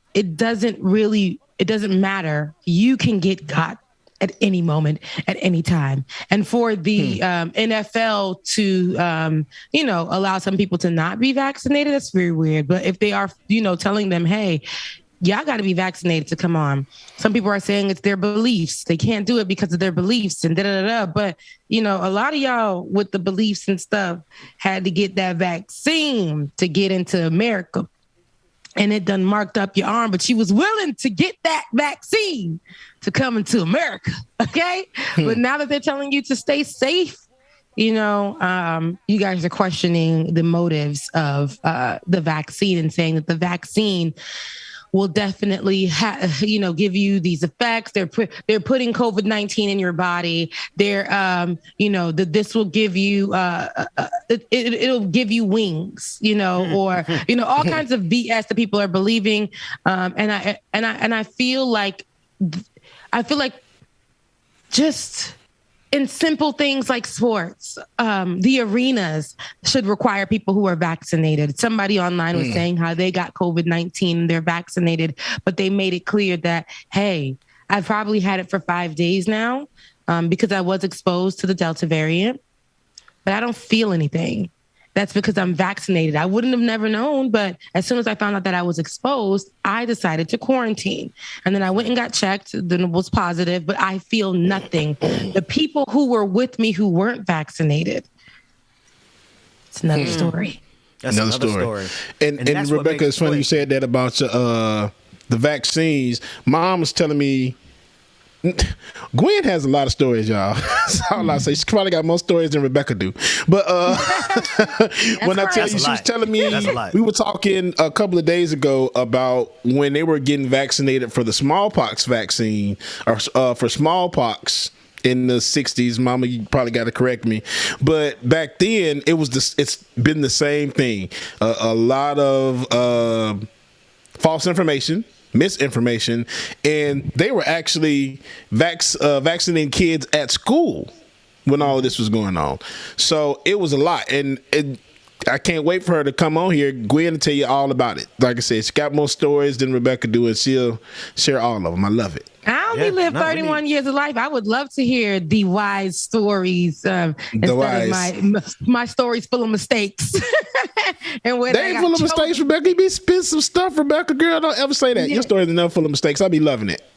Y'all, don't let Rebecca fool you at all, and I don't think she can fool y'all. Rebecca be out here starting revolutions at every place she go to. It don't matter everywhere. It don't matter if it's at her job. It don't matter if we were at a restaurant. I don't even remember, but I feel like when we went out to get drinks, the three of us, she did somebody she stood up for, because that's just what she do. That said, I want brother James, tell Mama Gwen we'd love to have her anytime she's available, because we need to hear some of these stories, man. Because everybody need to know what it's like to have a Mama Gwen in their universe. Okay. The next clip, though, was about to snatch all of our joy right out of our breath. just snatching our souls because of the step and fetchery of none other than Larry Elder. We covered it in On the Clock, but I just wanted, I need to see what y'all say about this guy. Let's run the clip of Larry Elder, who is running for governor in California. He's a black man who proudly admitted that he is the black face of white supremacy. Let's take a look. Violent crime is up. Shootings are up. Homicides are up. One of the reasons is because of this bogus, false narrative that the police are engaging in systemic racism. It's called the Ferguson effect or the George Floyd effect, pushed by the left, who are attacking officers for doing their job. This systemic racism, it's a lie. The police are not engaging in systemic racism against black people. If anything, the studies show the police are more hesitant, more reluctant to pull the trigger on a black suspect than a white suspect. It's a lie. So I want to say hello to Clovis. Clovis, say hello to the black face of white supremacy. I want to see it. Was it him? I don't know. That's him. This is what's crazy. Like, give me the background on this man before I say what I say. Like, what? He's old school conservative. He's been making money off of being the black face of white supremacy for some years. He wrote a book. I think I read like 3 pages and realized he ain't about nothing. And he used to have a little TV show where he was a judge of the moral court. So he fancies himself to be the moral black person, and morality defined by him as being the black face of white supremacy. Who raised him? So dumb. That is so dumb. Like, I'm just Who raised him? like, you ain't got no home training. It makes no sense, man. Like, I literally was like, so who is it? It can't be this man. Like, not this ER in the middle of these widows behind him. When he's putting down. Okay. Now that is a methodology that I approve of, Rebecca Azor. We are going to implement that. Y'all just got to get mad at me. Go ahead, sis. Like, there's no way that I don't see the reason why. Maybe, he's getting a check and all that, but he looks ridiculous. And even the lady behind him, they're all looking like weirdos, man. It's giving Get Out. Yes. But he's chosen to be here. He wasn't lured or anything. It doesn't. He literally probably was offered some money, and it was like, hey, this is going to heal every part of my life. I'm about to shuck and jive all the way to the grave. I do not care. I don't care what people think about me. Yeah. Herman Cain shucked and jived all the way. And this is not a joke. Not saying this to be funny. But that man definitely shucked and jived all the way to his grave. In the name of somebody.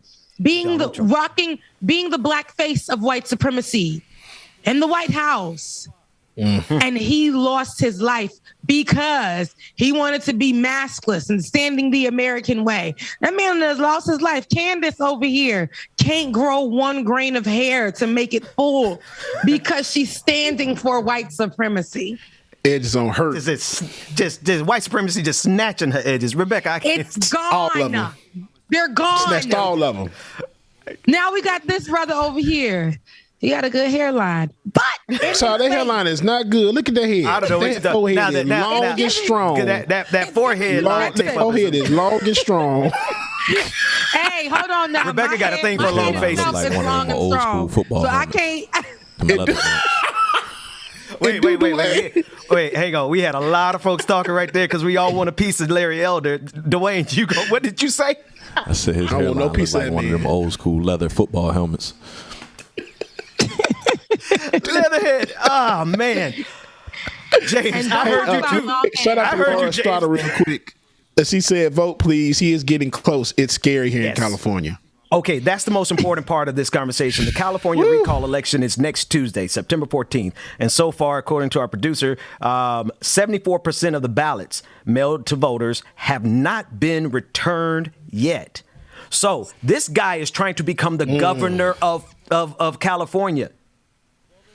Along with old boy who has the same Caitlyn Jenner woman. I said old boy. Yes. Along with Caitlyn Jenner looks like the Jason mask, and that's let's move on. But I was looking California at gubernatorial cover. I'm gonna help you out here with an assist, Rebecca. California gubernatorial recall candidate Caitlyn Jenner.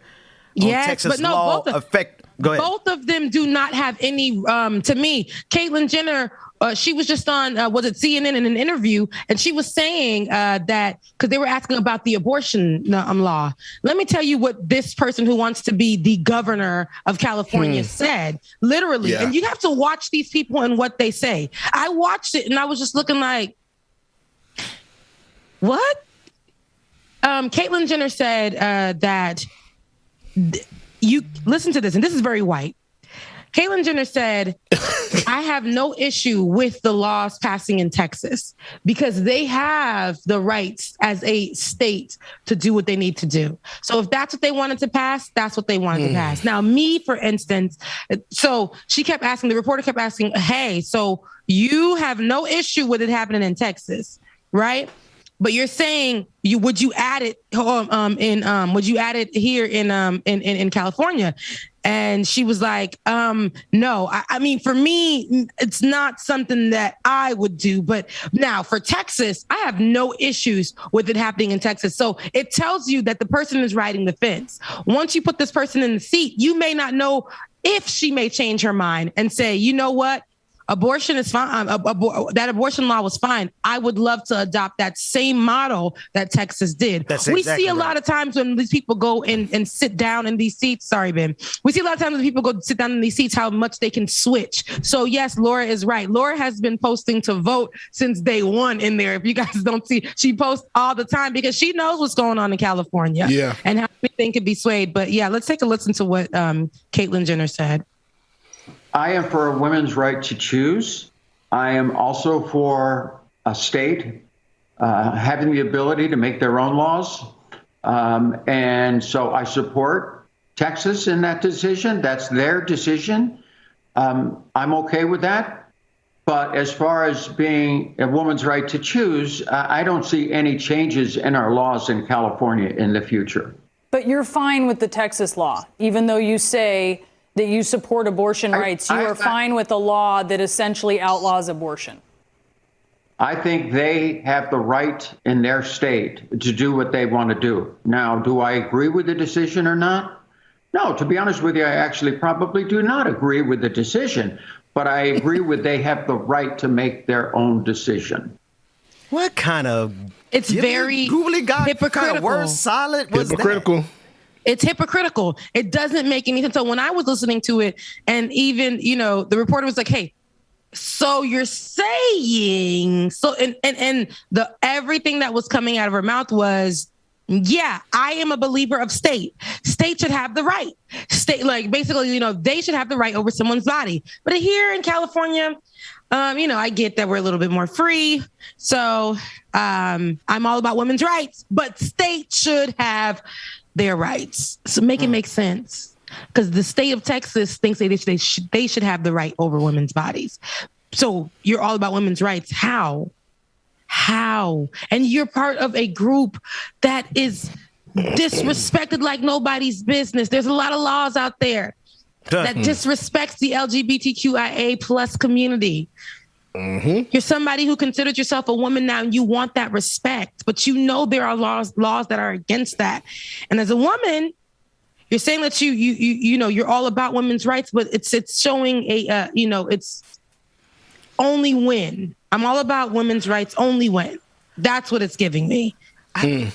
My question is, how do you balance?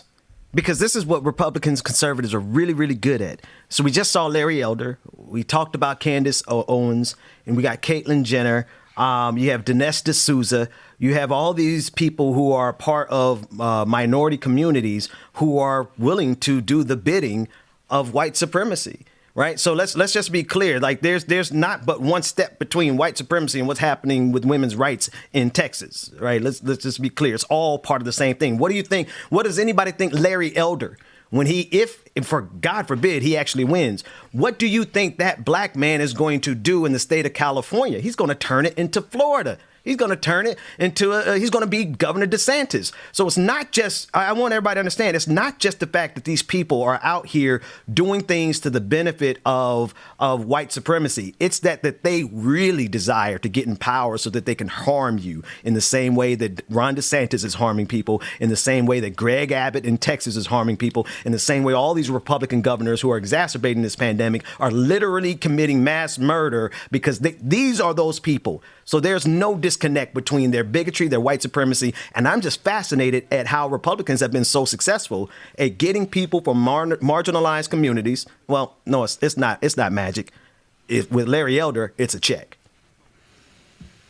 It's the fact that, but they're all to me the same. I heard Caitlin speaking and what she said, and I'm hearing Larry. They all have this agenda. Larry speaking on behalf of white supremacy because he believed that that's going to win him a seat. And Caitlin speaking on I don't know, because I just heard two sides that didn't make sense, trying to be merged together, making a terrible sandwich. I don't really, but I don't get it. I don't get it. And if you're supposed to be our leader, that gray area should be either black or white for us. Yeah. Because when we're seeing gray and we're not understanding, you really, in this day and age, you have to pick a side. You got to pick a side. Because back in the day, it used to be that. Remember, we were just talking about it, the bipartisanship. That was like a whole thing for like 3 months until it wasn't. And now we're here, and it's like she's trying to ride both sides. But the both sides that she's riding, to be honest, to me, only point to a very conservative. It's like even in the marginalized community, there's separation, and you may have a conservative side to it, and you may have a liberal or more free side, a free thinking side to it. And I think for Caitlin, she's a part of the conservative side of the LGBTQIA community, and believes that because she is trans woman, that she will gain the votes of so many people. Yep. Yeah. Especially in California. Yeah. Yep. But honestly, I believe that people in that community see the BS straight through as well. And it's like, absolutely. No. You're only going to benefit people in the LGBTQIA plus community that are a certain way, or that are in a certain bracket, or that's going to be that, and everybody else is going to be left behind. You something that you said really triggered a thought, and it's escaping me right now. But it is the fact that these folks really, I mean, we see. I'm going to believe that the LGBTQIA community sees through Caitlyn Jenner, just like we see through Candace Owens, just like we see through Larry Elder. They really, Republicans and conservatives really believe that if they just put somebody up who is a representation of our community, that, there's a black man who's voting Republican, I guess I got to support Donald Trump, which is kind of what this is all about. We have one more clip of Donald Trump throwing his support behind Larry Elder in that recall election. Let's take a quick listen in. Got the recall election coming up in less than a week. It's actually happening as we speak. The polls appear to show Newsom looks safer at this point. Larry Elder is the man that could take it from him. What do you think happens in California?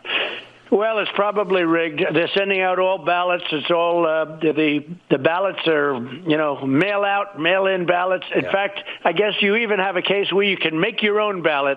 When that happens, nobody's going to win except these Democrats. So, look, they're very good. The one thing they're good at is rigging elections. So I predict it's a rigged election. Let's see how it turns out.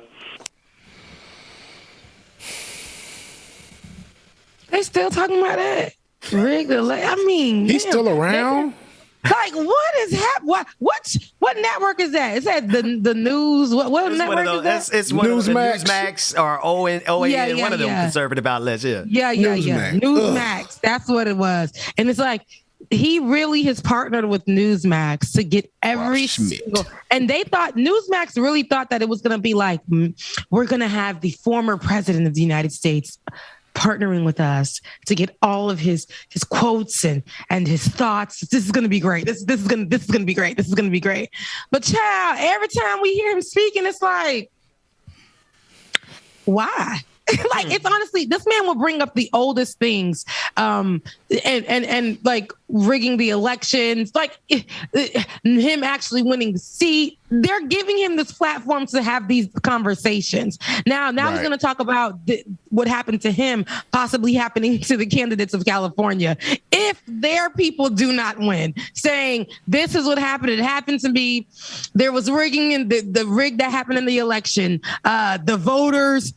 Machines weren't working, all of this and that. No, the people just either saw, hopefully the people of California will see that these candidates, it's so many, but candidates, they will see that they are not going to benefit them and their needs. And I pray that Laura Estrada and everyone who is in California, gets something amazing and great for them as a leader. I pray that for every state. Unfortunately, it's just not something that we have. Me, from where I come from in Florida, not great representation. It's sad. It's sad for that place to have what it has. Here in Georgia, not great representation. We have a lot of great leaders within the community. Like the women that we've had on the show, the representatives that we had on the show, Black women and Black men who have been doing their thing. But the higher ups are people who don't give a damn about us. Now, in California, I hope that you get something better. I pray that you get something better. I pray that the options outside of Elder and Miss Caitlyn Jenner, I pray that you guys choose better. All they got to do is to not recall. All they have to do, don't get me wrong, Gavin Newsom ain't perfect, but he sure as hell better than either of those two people that we just got through hearing from. So it is a game that is being played by Republicans across the country. They're not playing. Actually, let me actually start that sentence over, because it is not a game. They're playing for keeps. Republicans and conservatives are going state by state, taking over the state houses and the governor's seat, and then they're passing this type of legislation that's going to snatch away a woman's right to her autonomy, to her body, and privacy. And so what they're doing is a technique in California, trying to undermine trying to monopolize on a special election, on a recall election, to try to get power, right? And this is what they're trying to do. So their best option is to simply keep Gavin Newsom, even though, I got problems with him too, but being the black face of white supremacy ain't one of them, and so California, y'all go out there, return those mail-in ballots, because we cannot afford. I'll put it like this: Larry Elder is going to ensure that the death rate from COVID-19 increases in California. There's no way to say it other than that. If you want to increase the amount of people who die from COVID-19, elect Larry Elder. Let's go to the after party. If you want to join us, go to patreon.com/like it or not. We're going to go to a quick break. Those of you who are not coming, obviously, go over there, support our brother Pascal over at the Pascal Show. But this is your opportunity to come and see us in our rare form, in our true form. Would love for you guys to final form. Our final form of the day. Ben changes clothes. He changes shape. It's crazy. He's a shapeshifter. Did you say he changes shape? You will see. Because you can see I have a neck. I actually do. I wasn't talking about his physical. I was talking about, when he changed clothes. Okay. Because I was about to say, Rebecca, did you see his intro for his show? No, he done got his intro for his show together. He got his intro, and I love it. And it's dope as crap. But when I tell you, that as we go to the after show, I would love to see it. To see it. He looked like a little butterball. I'm like, oh man, he's so cute. Look at him. Not a butterball. I can't do it. Petulant cheeks. Hey, that's why he didn't come. That's why he didn't come take our pictures, because he was too busy getting his stuff together. Let me see it. Let me see it, Rebecca. It's the old one. It's from a year. It's from a year and a half ago. But let's do that. No, I want James to take us to break. But if you want to see it, Dwayne, play it for us, and we're gonna take a quick break. When we come back, it's the after party. For the rest of you, we'll see you next time.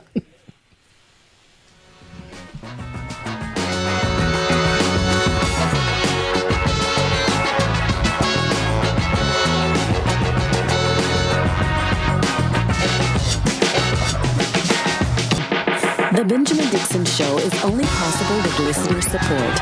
Go to www.patreon.com/The BPD Show.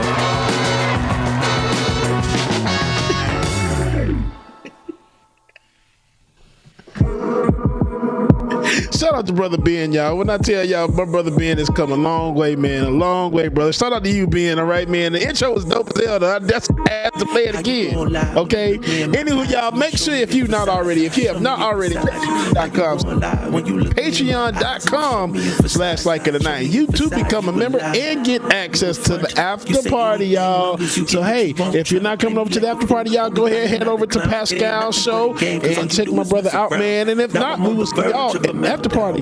Make sure that you stay tuned. Pennywise. When I met her back at Midtown at Dogwood, when I was going through a rough patch, but it's all good. I even told her about the dark times I had in childhood when we was driving off of I-10 in Kirkwood. Now all that time I never get it back. You wanted that. Used to hate when I didn't want to hang. I noticed that. Used to talking about your ex Jake with your next Jack. Used to messing with them white boys. Now she went black. Wait a minute.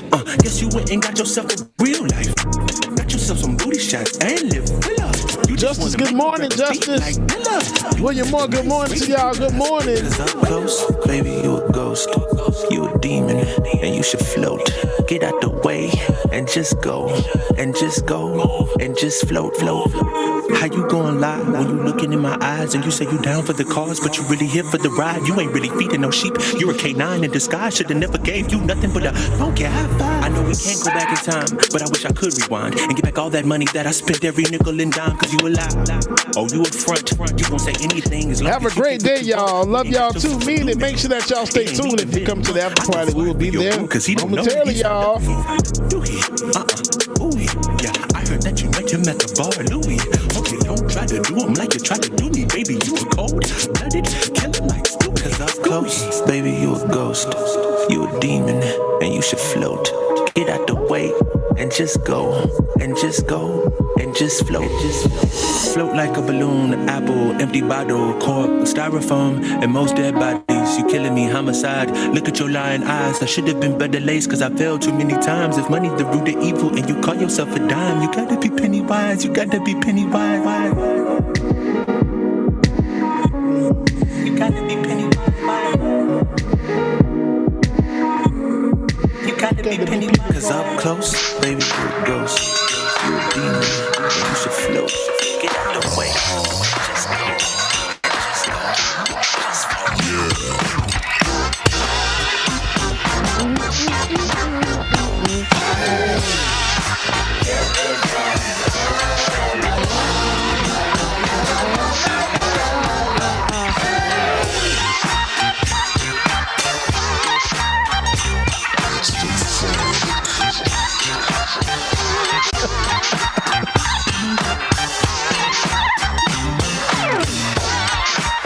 Shout out to Marquise in the chat said play City Girls. All right, I'm gonna play that next, okay? Make sure y'all stay tuned. The City Girls will be joining us live in the after party to talk about their new single. I'm just playing, y'all. City Girls ain't coming in.